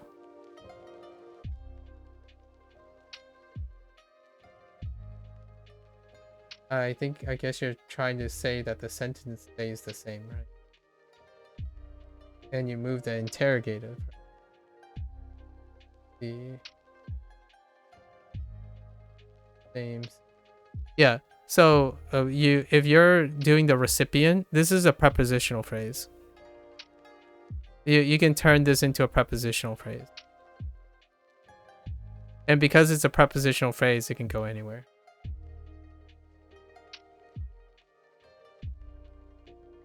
Yeah, what is given by whom? Yeah. And then since by whom is a prepositional phrase, you move it around. So a lot of times when it comes to that, you can convert it into a prepositional phrase, and then you can either move it to the beginning, the end, or the middle. That's kind of how I explain things to my parents in English, or like try to. Ask Jeff about double interrogatives. I don't know.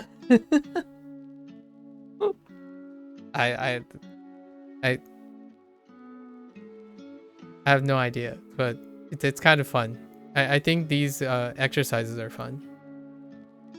What's her telephone number? 我的电话号码是2341。 I do need to finish these lessons. We're gonna try to finish these lessons. I think we're just gonna finish the first one, just the first set, because I have to go over the change in structure, in the Hanzi.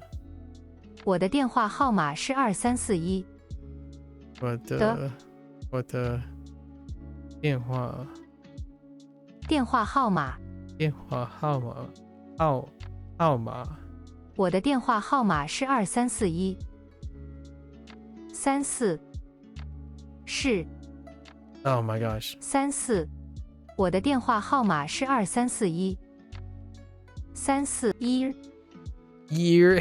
Sorry, they can't do tone 1.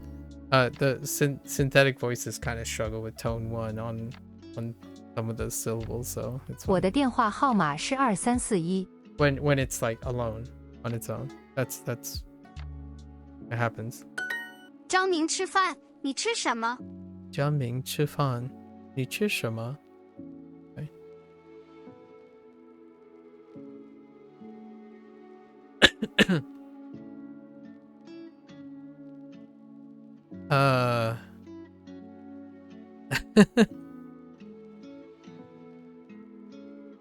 Okay.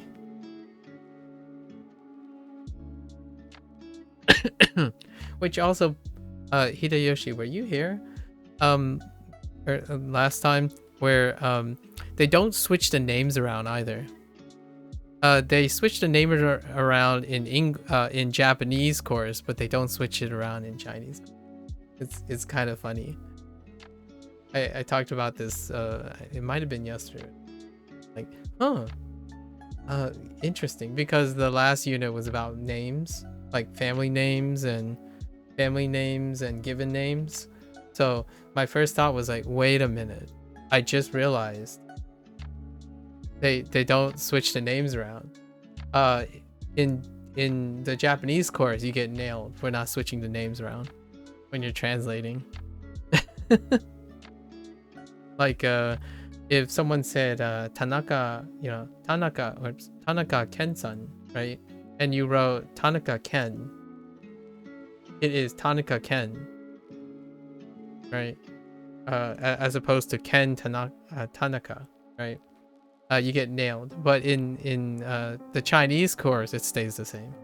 You don't say Ming Jiang. You keep it as Jiang Ming. Jiang Ming eats rice. What do you eat? It's very important too, because it's important to me when it comes to Mandarin, but I totally forgot about Japanese when I was working on that. Although they have honorifics, so I guess. 对，他们都是美国人。对，对，他们都是美国人，美国人是美国人。他的电话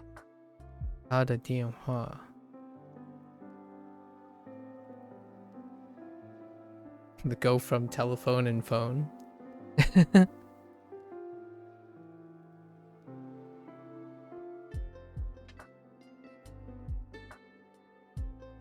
他的电话号码是8765吗？他的电话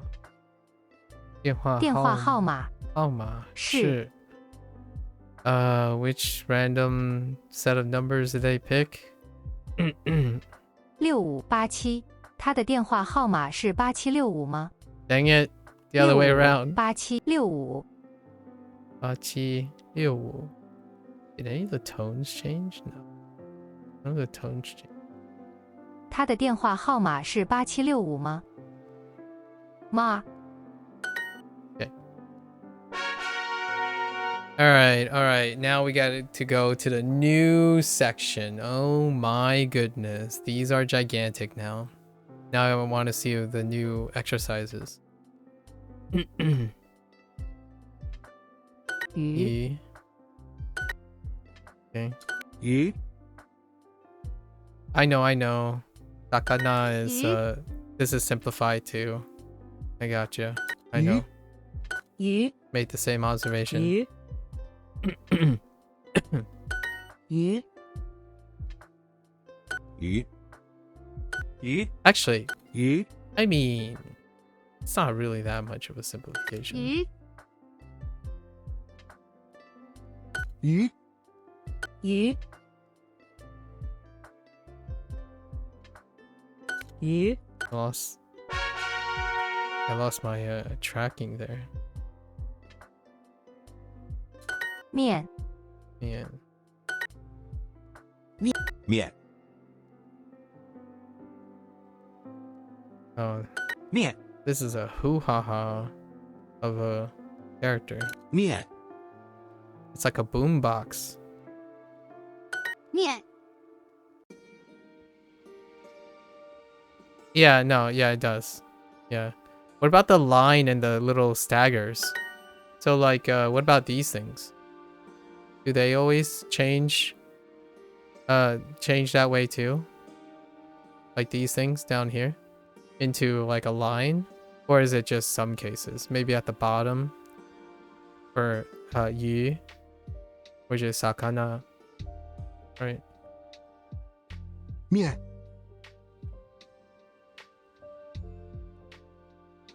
Oh, okay. Interesting. 面面面面面面面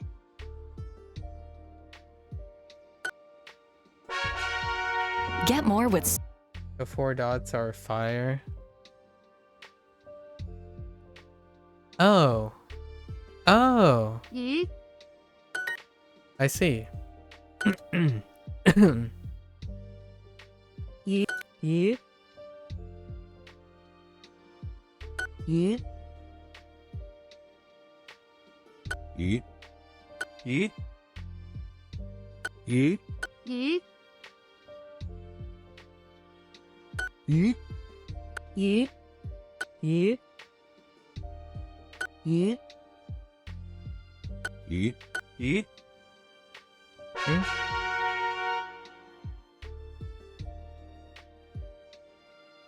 Oh, I gotta change it up now. Oh no. Yeah, I gotta change up my schedule. Like how I'm gonna do things. Because it's gonna take a really long time to catch up again. 面。 And what I mean, no, not about what's happening today, but they changed the Hanzi section, and No. I need to, yeah, they have these exercises now, so I need to 拿 figure out what I'm going to do. 九。 9面。饭。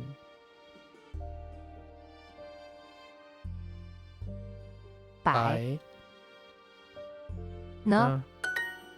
So the good news is I already did this for the last 37 days. So I by sheer coincidence, I was already prepared for this. However, 拿 there's so much to go back now. to do all these. 拿拿 And it's extra practice, but I need time to do them. 面呢呢面 Yeah. 茶 Ah, 呢 no. Yeah, so they finally added this kind of thing where they added all the exercises that couples pinyin directly with Hanzi. Initially, before I started the last 36 days, this coupling was not reinforced. It was no reinforcement whatsoever. It's you understand the sentence, you see the pinyin on top if you so choose. So I actively learned the Hanzi, separate it from the pinyin, and then use the pinyin to evoke the Hanzi, and then the Hanzi to evoke the pinyin.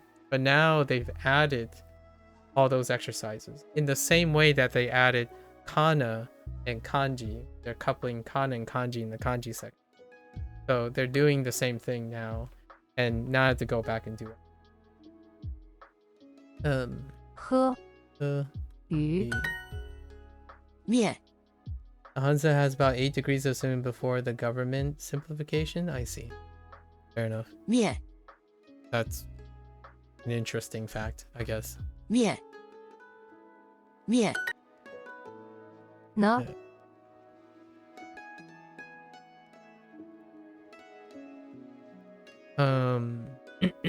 Bay 杯面 面来鱼鱼拿面面呢肉肉条鱼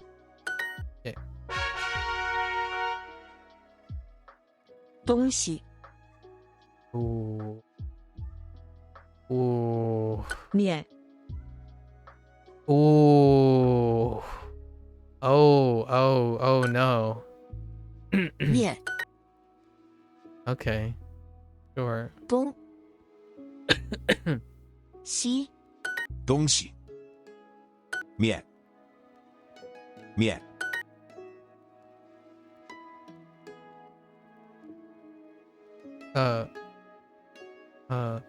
房间房间房间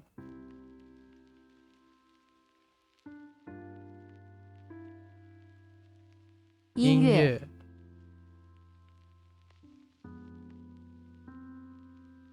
洗手间洗手间洗手间 Oh boy 面东东西西面， Oh boy 东西，西， Oops 车， Oops 东，车，东， Oh boy 面 Oh boy 东东西西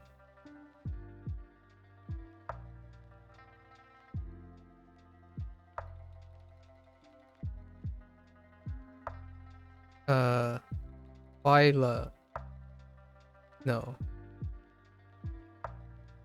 Yes 快乐快乐音乐音乐面日本本东西，东西 Oh boy 车票 Oh boy 摆 Oh boy 面火车 Okay 东西面 That kind of has the 4 dots just because the old Oracle Bone script looked like it and had dots basically. I see. Fair enough. 面，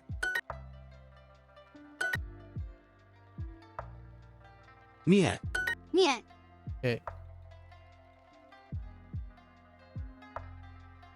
面面面 Oh boy. 面面，面，面， Boy, oh boy, oh boy. 面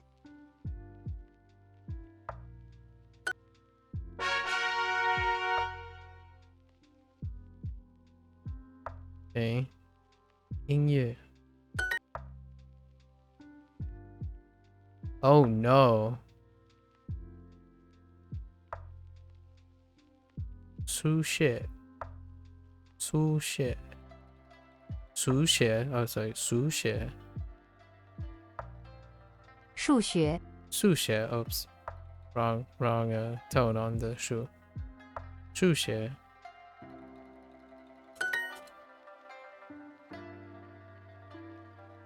I didn't realize it was getting so late. Yeah, take care. Take care, Kamiya. Yeah, it is getting quite late. Yeah, 面. No 面.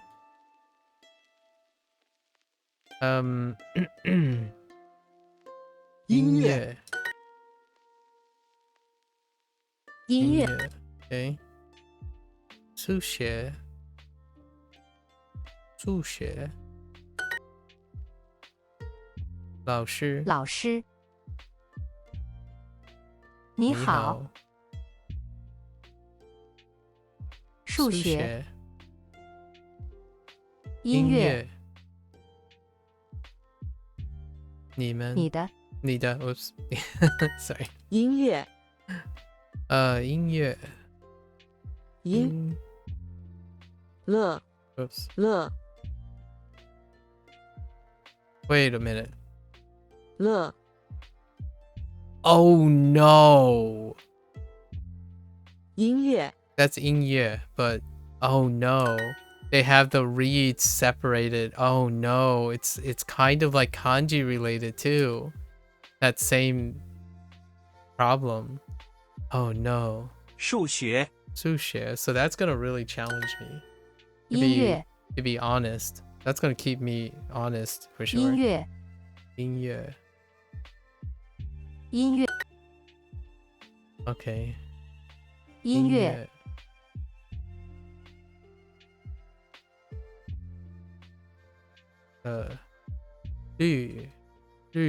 律师 yeah 律师 yeah no 律师律师， okay it was where my first one was 米饭，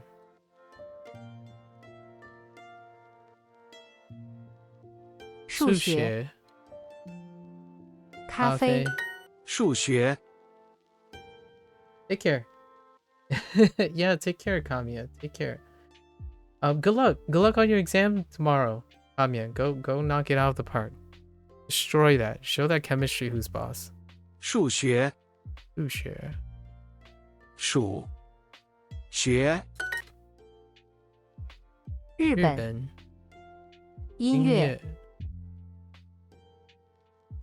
中国，中国数学，咖啡， Oh no, but now this is gonna make me do the same thing that I did with Japanese, which I'm gonna then start relying on pattern things. Okay, we're gonna have to think about new ways of studying this. 音乐 Yeah. 音乐， Okay. 数学，这是你的中文， I started studying like the stuff is coming back though. It's awesome. It's good that I ended up studying all the or practicing all the hanza separately. Because now I don't have a problem reading any of it at the moment. 咦 Yeah. That's kind of nice. Silver lining. 咦 I gotta change up how I'm gonna approach this now though. 咦 Good old updates. 鱼 咦 Probably one of my favorite Yeah. parts 咦 about using live service products. There's always another challenge 咦 or a change Yeah. around the corner. 咦 It's kind of nice. 鱼 咦 It's basically the reason why everyone hates Duolingo. Some people, at least. 白色 I saw. Wait, 面 yeah. So now how are we gonna do this? 面 白色 白色面 Ah, this is 面 面 this is gonna be interesting from now on. A lot more interesting. 白 I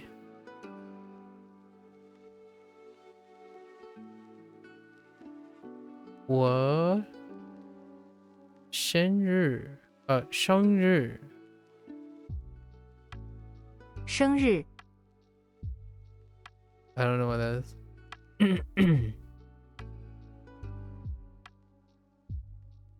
白色白色日本面生日 oh 生日 oh birthday I 面 know what that is. It's birthday. 白色 It took me a bit. 白色白色 Oh, I see what you did 白 there. 色 Took me a minute. 面 Yeah, 生日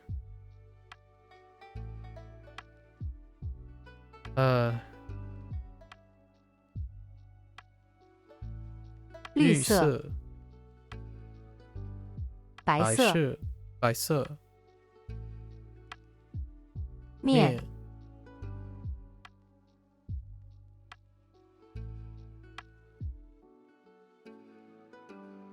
洗手间日本白色面面白日本生日白色 This is so much more engaging. Okay. 白色面 Yeah, look at all this. So we have to go back and do all of these. Crazy, huh? There's just so much more now. There's so many more fun things to do. Like now we get to challenge ourselves in seeing how flexible our memory is. As far as I'm concerned, all of these characters can stand alone on itself. And I've already at least up to unit what? 2 section 2 unit 2. Actually, yesterday I went through the rest of the unit except for the most recent unit, 7 and 8. So all the other ones, all the characters are individual already in my head. I can associate them and put them together however I feel. I put in a lot of time already in dissociating all of them. So it'll be interesting. Because I also want to be able to pronounce them while I'm reading them. Kind of like the way I approached Kana originally. It only means wheat-based noodles? Yeah. Yeah. No mian. The low in no mian makes it different. Yeah. I forgot what my parents use for rice noodles.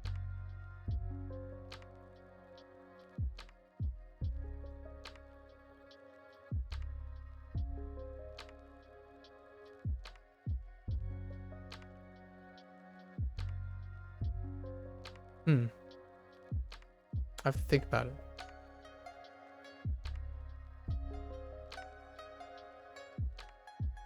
That literally means face, but not the one on your head. Okay, it's like the face of a something. Like the face of something. Okay.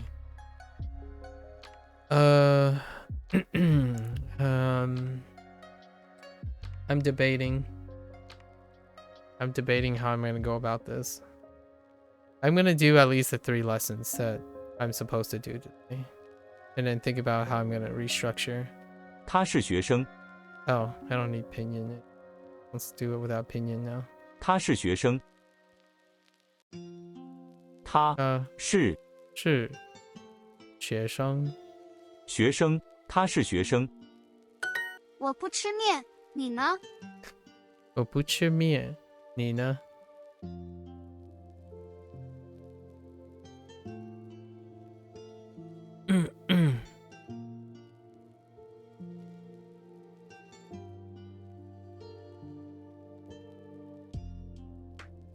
？Man, they're really loose with the choice of interrogative word in English. 我也吃面。我也吃面。我也吃面。吃面。我也吃饭。我也吃饭。你吃饭吗？你吃饭吗？Yes， 吃饭。吃饭吗？你吃饭。你吃饭。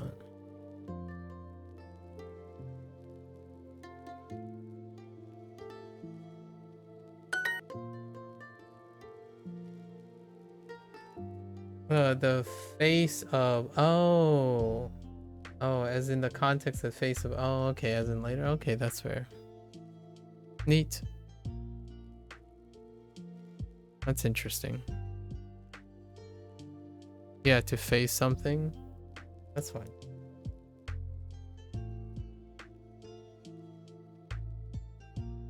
That face.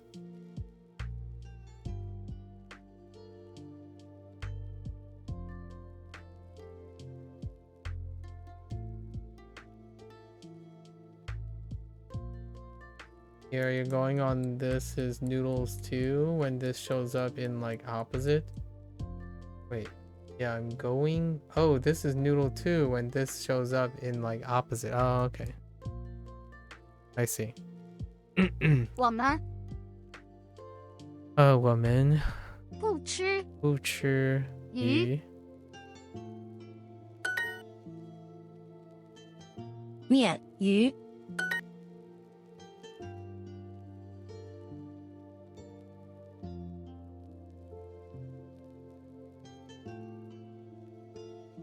你们你们吃面面吗？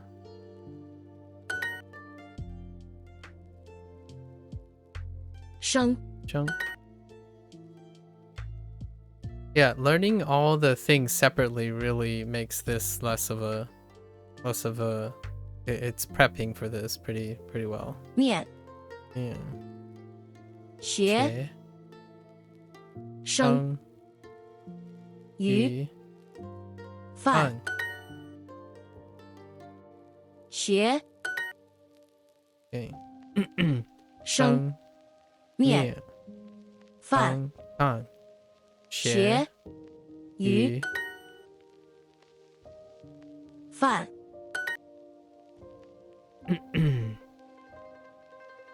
但是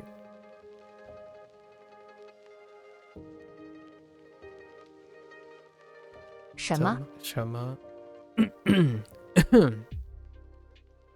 零学生学生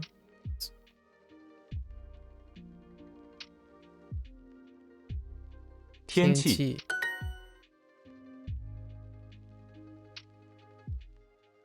你吃鱼吃鱼哎你也吃吃鱼。鱼 Alright, that's not too bad. 他们不是学生。他们不是学生。他们不吃鱼。他们不吃鱼。他们很高兴。他们很高兴。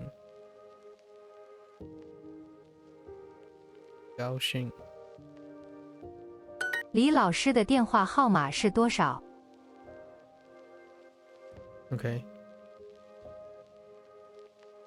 你 is it like Did they combine it? No? Okay. What the heck? 李老师的电话号码是多少？ Oh, Li.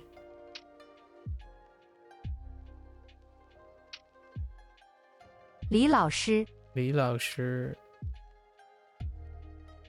的的电话号码是多少？多少？李老师的电话号码是多少？李老师的电话号码是多少？你的电话号码是多少？你的多少？你的号码电话it's kind of interesting that you could just go with number 电话号码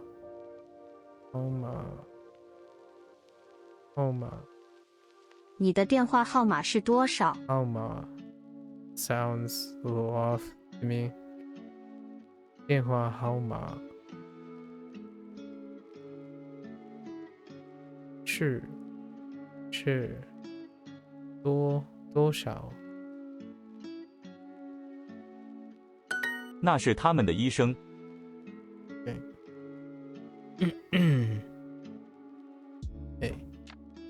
那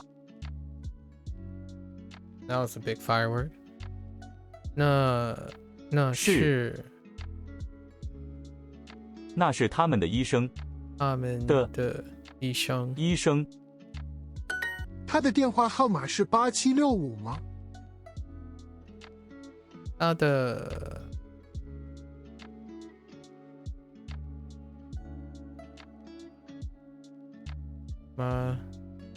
的电话号码是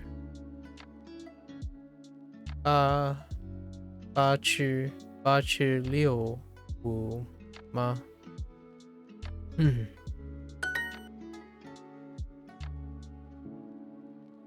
话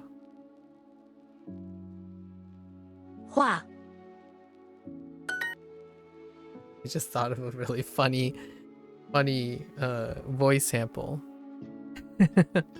话 Sorry.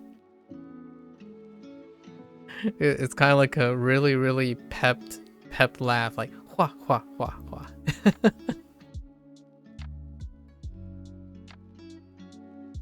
Okay. What is it?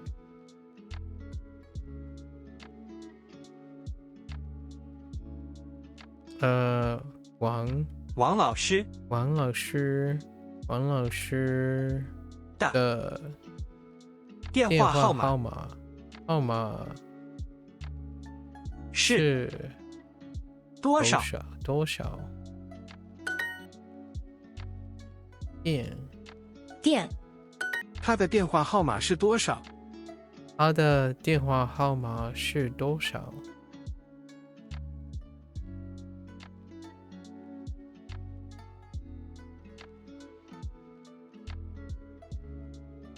Just go back and forth between phone and telephone.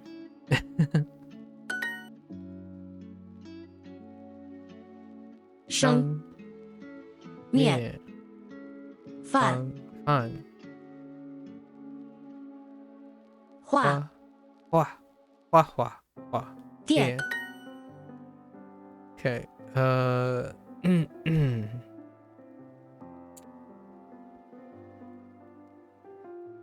他们不是老师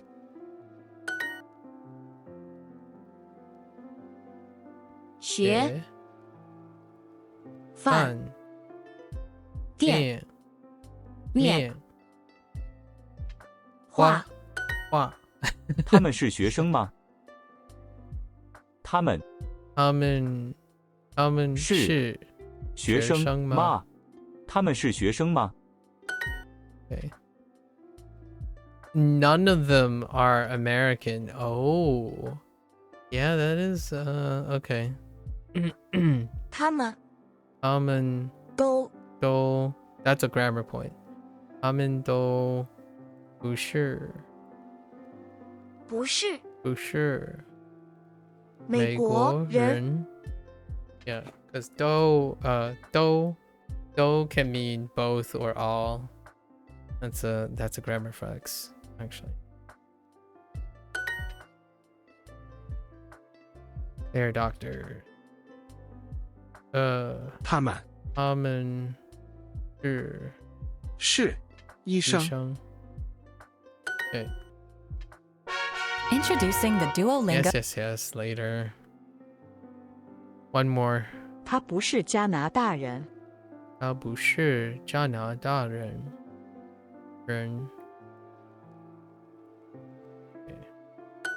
他是哪国人？他是哪国人？他是哪国人？你是哪国人？你是哪国人？ Oh, okay, so they went with which this time. It's all I think I'm seeing what Duolingo is trying to do. Duolingo is moving the words around deliberately. I guess that's fine. Because which country are you from? Now they're not saying what country are you from. Which country are you from? So they're just saying it's either, you know, like implicitly, like I don't know what, which, go for it. Because I would have said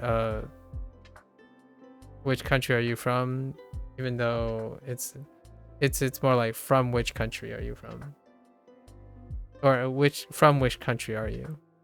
Sorry, I'm getting stuck into this stuff. 他他不是加拿大人。我们都是加拿大人。我们都是加拿大人。拿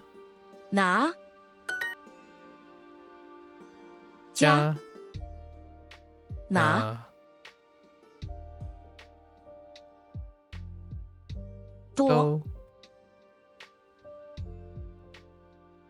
号码号 doing two 加拿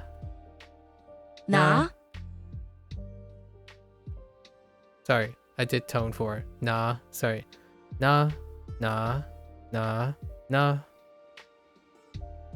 Do.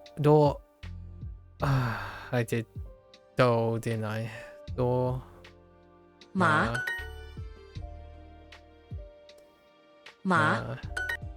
Okay.他们是哪国人？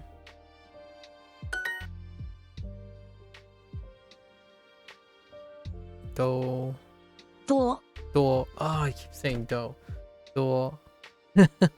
王老师是哪国人？王老师是哪国人？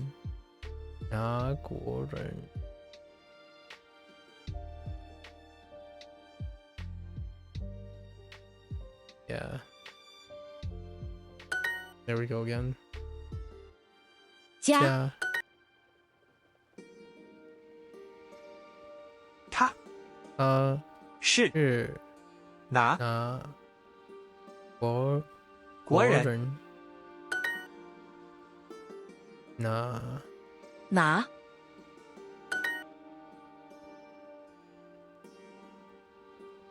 我们是我们都都是加拿大人。 All right. All right, so we got that. All right, we still need to keep honest here. So, oh, it's not too bad. Like, we can, we're responsible for Hanzi for section 2. So let's, the unique Hanzi for section 2. That's not too bad. It basically has 3 numbers in it. So, okay. That's fine. We just gotta remember what the numbers are, right? Qi. Yeah, qi. 九. 九. 九. 十.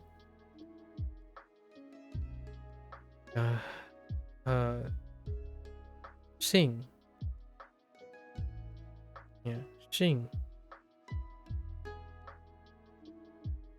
That's fine. Ding. Ding and Wang and Zhang. Zhang is kind of toxic. A combination of 2 radicals though. Yeah.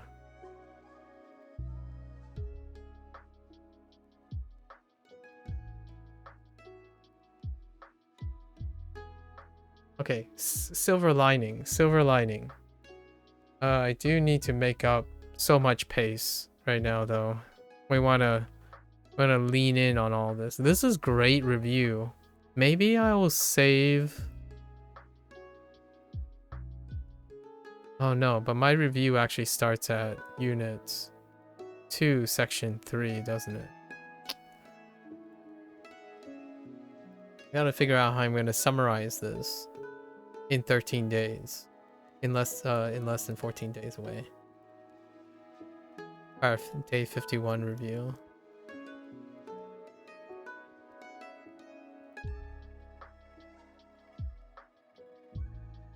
When do we hit day 150? Oh, soon. That's whenever my 150 for Japanese comes up. Okay. Alright. So let's try this. It's not that bad.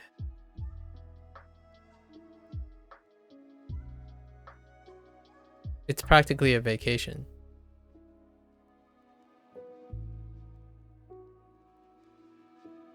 Right.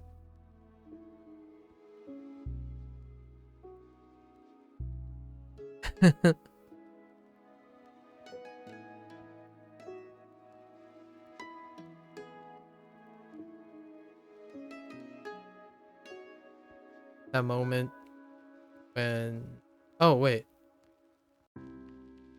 Oh, wait, did I mess up? Didn't mess up. Fine.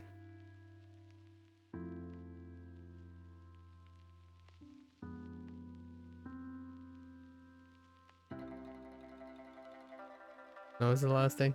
Oh, right.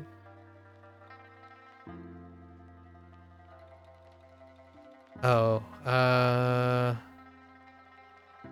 wrong direction.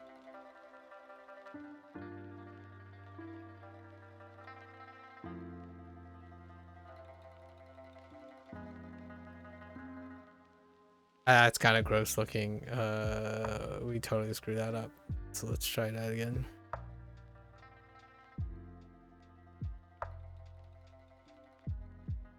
It's fine. This is good enough.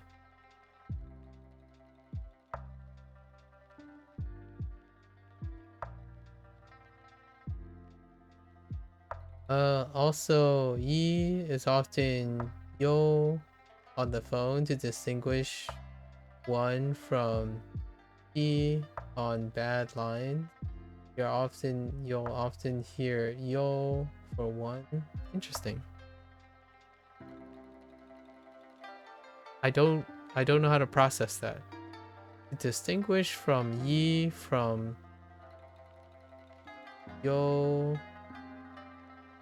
Wait, to distinguish. Oh.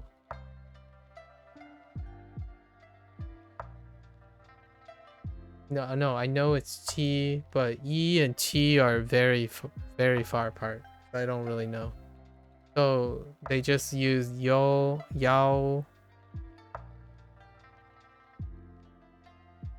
yao instead of E because it's too close to T.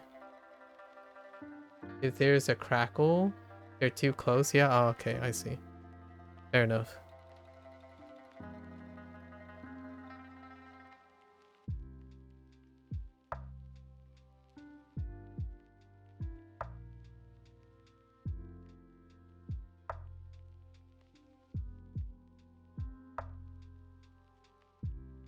Oh, you know what? In Fujonese, it's pretty close too, actually. So eight, che, and che. And one is just sizzle. Eight, che, che. So if this sizzles, right? If 8 sizzles, it can sound like 7 as well. I see what you mean. And then E and T, I see. It's the same relationship. So T is a sizzle, right? And E doesn't have the sizzle, no sizzle, right? Because no aspiration. And that's the same with Fujonese, actually. Fujonese has the same problem. 8 go che, che.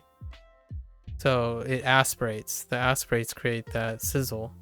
I see what you mean. I don't actually know if you were.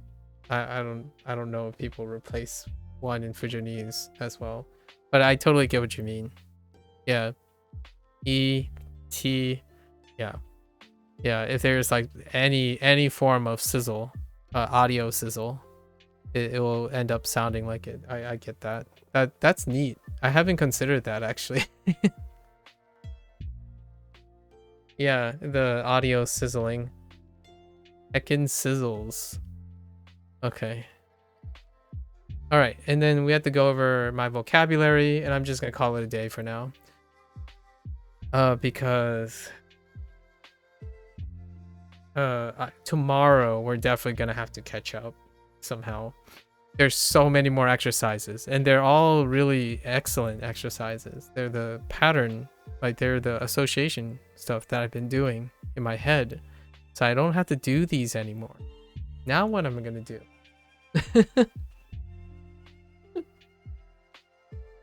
I was doing these all along. Okay.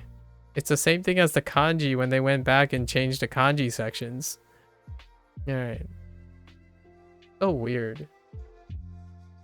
I promise I don't work for Duolingo. But you know what? At this point, I feel like I want...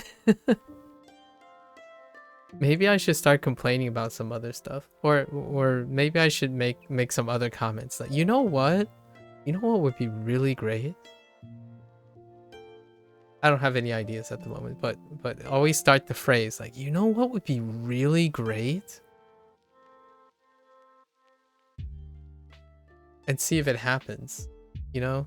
Obviously I'm just joking around. It's a pure coincidence. It has to be a pure coincidence. I'm sure I'm not the only one. There's no possible way statistically that I would be the only one. It's like, oh yeah, maybe we should do some of this stuff, you know? Like, the world is filled with brilliant people.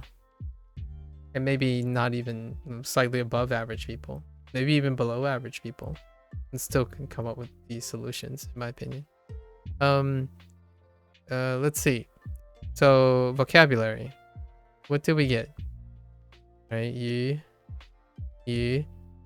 mian.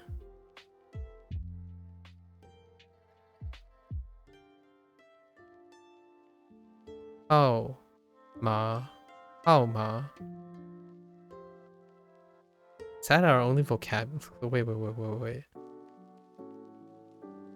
We didn't get much vocabulary, did we?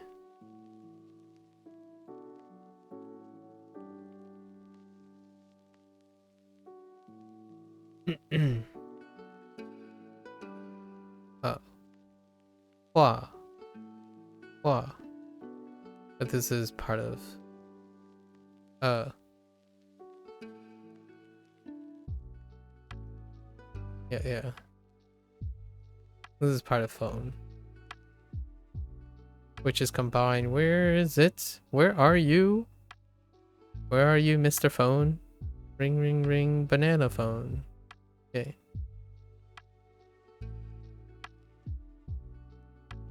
We'll just do it this way. Okay, and then I guess we'll try to remember all the other vocabulary. What other vocabulary do we have?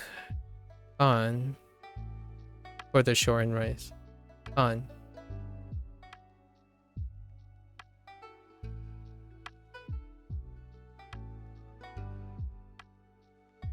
Okay. We're responsible for the English tomorrow. 学生. I feel like I already have 学生, but since it's being used again in new words, we'll keep it vigilant, right? So let's keep our let's do our due diligence. 不是, fine. Not. Or not equal. It's more like not equal. 不是.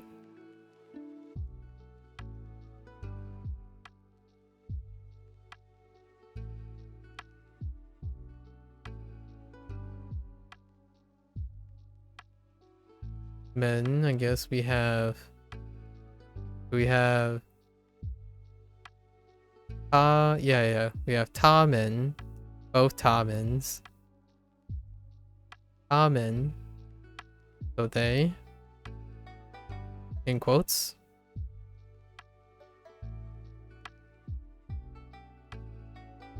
What is duh doing here?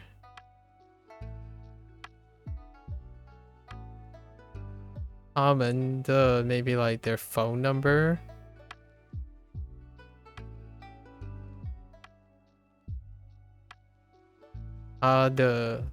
Probably. That's pretty good. That's okay. 加拿大. Oh, this is linked together. 加拿大. Didn't use it for adding, so that's fine. Yeah, just 加拿大.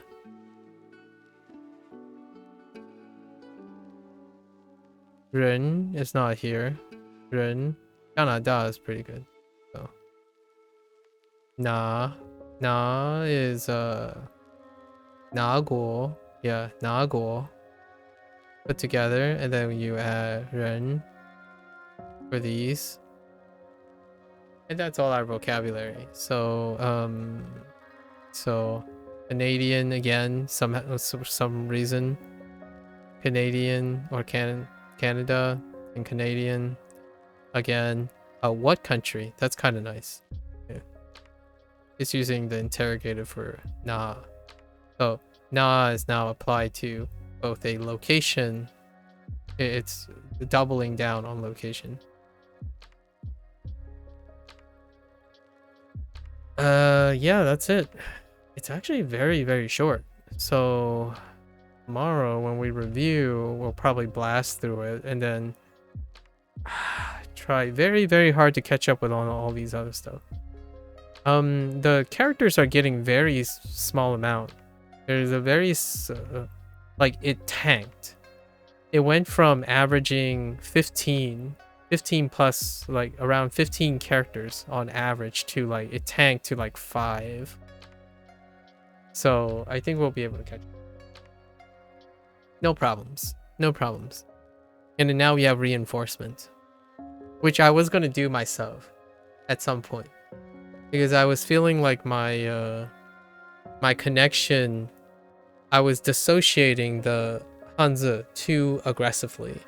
So when I'm assembling them again, it was taking a little longer than I really wanted. But now they're just gonna blast me with exercises that assembles them together. So I'll just take my time and look at them together over and over again. That's kind of nice. I like it. I actually think if you didn't have to unlock, actually these, I like these because it's shorter lessons on these. It's only 4. I wonder how long this pattern stays. It's not 6 lessons. So, and then you're unlocking Hanzi at a rapid rate, and you get reintroduced Hanzi. So I kind of like this approach quite a bit. Maybe, perhaps they might consider a rearrangement of the kanji. That's so much work though, to rearrange the kanji again. I quite like this. I'm at the moment thoroughly biased towards how they structured the Chinese course. Anyways, that's cool. New update. I love new updates. I don't care how borked my schedules are. Honestly, in the long run, any potential update that Duolingo will have is probably only a minor tweak to what I'm doing. It basically means that now I don't have to do this. I don't have to arrange this myself. So now I'm gonna go do something else. I wonder what I'm gonna do next. It's pretty neat. I'm looking forward to... So the Japanese course got updated as well. And you noticed it. Its kanji section got updated, but it was a minor update. It wasn't as big as this. But it does seem like I'm going to say it fairly anecdotally. I think there's a specific day of each month that Duolingo either pushes out a update or they pass on it. And then it goes to that following month. I don't think they have a regularity at the moment. It's not a coincidence in my opinion. I was kind of expecting an update sometime around now. In fact, in August, I expect like I'm gonna be away at Otakon, and there's probably gonna be an update as well. To the desktop version. I don't know about the phone version. They're kind of just delayed. So pretty sweet. I do love actively developed stuff. You can't say the same for textbooks. Sorry, textbooks, but I love you, textbooks. I grew up with textbooks, but textbooks, it's a whole different ball game when it comes to live service stuff. All right. All right, folks, that's a wrap. What's my take-home message today? Oh yeah, you know what? I want to leave with a take-home message. I think the closing message that I want to leave for my future self, I suppose, and for anyone who's interested. There's a vastness of difference in appreciating a language when one insists on upholding a standard without the compassion to know that those who become interested in you must start at the beginning, or they must start somewhere that isn't where you are, if they will ever be where you are. I think it is incredibly hypocritical to be someone who enjoys being cultured and enjoys learning things, to uphold a standard that would exclude people before they are able to become cultured and appreciative. So it is with great knowledge and experience that a person must also remain vigilant and do their due diligence to remain compassionate to those who may be interested, right? Otherwise, you can sit on top of a pedestal and maybe look upon zero subjects, right? If you want one to be influential and reputable, your reputation is built on the affirmation and the acknowledgement of those who either follow you, collaborate with you, or respect you. So yes, it is some growing pains to constantly remind yourself that people have to start somewhere, and you must it's a requirement to invest forward in people. So oftentimes when we talk about English, how flexible English is, how flexible Japanese is, the role reversal, I like to do those mental exercises and I like to participate in. If one becomes intolerable to the enthusiasm, but still, you know, the early phases of adoption of someone else's passion, then you inherently will be an incredibly lonely place, but both as an individual or as a smaller group of people.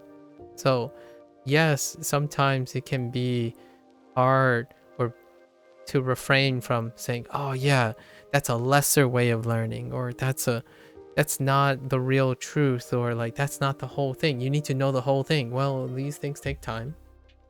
If you put an axe on a growing bud, well, it won't ever grow in the first place, right? So in my opinion, there is a place to be incredibly communicative, flexible, and then there's a time to exercise the standards. Now, that is way easier said than done, obviously. Where do you draw the line? It's arbitrary for everyone. So if you're able to identify that, that would be great. For myself, man, learning language with a smile, mixing around, goofing around, and then suddenly kicking into action, knowing the distinctions and the nuance from being a playful, the appropriate time for being playful, and encouraging others and putting smiles on people's face, encouraging them to do things with language when it's not orthodox or something, that there's an appropriate place for that. Being angry that other people are enjoying your language and trying to mix and match and trying to do something, well, investing in them will allow them the interest in trying to do it well, or the way you want it to, right? Removing that enthusiasm, well, it's a lose-lose situation. You'll either, in my opinion, you're more likely to make more enemies and mutual shared destruction and disrespect than coming from a place like, oh yeah, you guys seem to be having fun, but hey, you know what's even more fun? Let me tell you about some of the interesting things that you guys have yet to encounter, right? That is a mutualism, right? Where you have the idea that, oh, these people, they have their interpretations and their approaches. At the same time, you're allowing them to foster their motivation.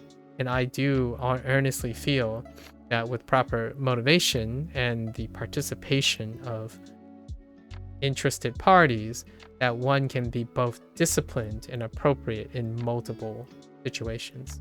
I don't think humans are that inflexible and that close-minded when properly encouraged and motivated to be unable to both speak to an acceptable standard or know a language to an acceptable standard, while at the same time enjoy the flexibility that other people discover in your language. Because as a native speaker of any language, the people who are learning your language will, no matter what you do, have a different perspective on your language. They can try their best to have the same lens as you, but one cannot undo time and undo the seed of one's experience. So naturally, that's, in my opinion, oftentimes lead me to discussions about English. English is quirky, it's messy, it's all of that nonsense, right? And at the same time, you still have people who know or think what are little micro pockets of whatever they think is correct English. I think it's possible for other languages as well. And you do have other languages, obviously. But in this case, we're talking about Mandarin and Japanese. And in this case, I think Mandarin and Japanese most certainly can have a little bit of both. I think there are going to be, especially Japanese with its trending thing, I think there can be a very, very wonderful and encouraging atmosphere where you have Japanese learners, like a growing body of secondarily acquired Japanese learners and speakers to compare and contrast notes with your, at this point, overwhelmingly majority of native Japanese, right? Much like English before, I suppose, where I talked about today, like about American English. Like, if I spin the shoes, right? If I get into the shoes of someone who's advising on English, man, like I know lots of people like to go like to a foreign country, especially Japan. If they know English, they would teach English, right? I can't even think about how they negotiate, how kids self-study now, like younger Japanese. Maybe they don't do this, they're not influenced by the internet as much, but nowadays if I step into an English class, for example, even in the United States, I can't even imagine how you navigate that. I think about the curriculum that you require in order to normalize whatever influences on the internet, right? So now the Japanese language is also in that light because of its trending, impression. And I'm sure Spanish, French, and all of them are also, as a language becomes more influential, it populates the internet. And then the internet moves at pace that is almost, in my opinion, unbelievable.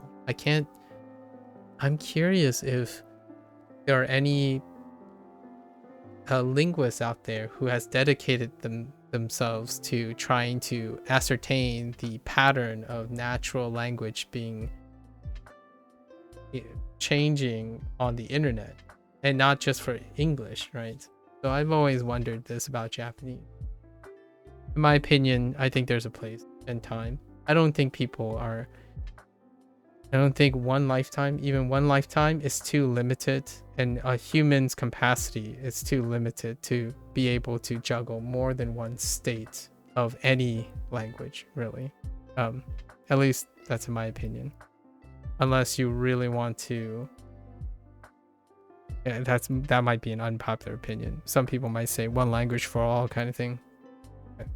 I'm just ending with a very inclusive comment. Have fun. Language is fantastic. Mix and matching. I like speaking English in Japanese structure and speaking Japanese in English structure just for fun. It's a fun mental exercise. It kind of desensitizes one to a specific structure and kind of see what you can learn from different languages. I imagine that's why I am very attracted to influencers who think this way. They're like, oh, what if English had this mechanic? Or what if Japanese acquired this one? Hypothetically, and it's a thought experiment. It's to be creative.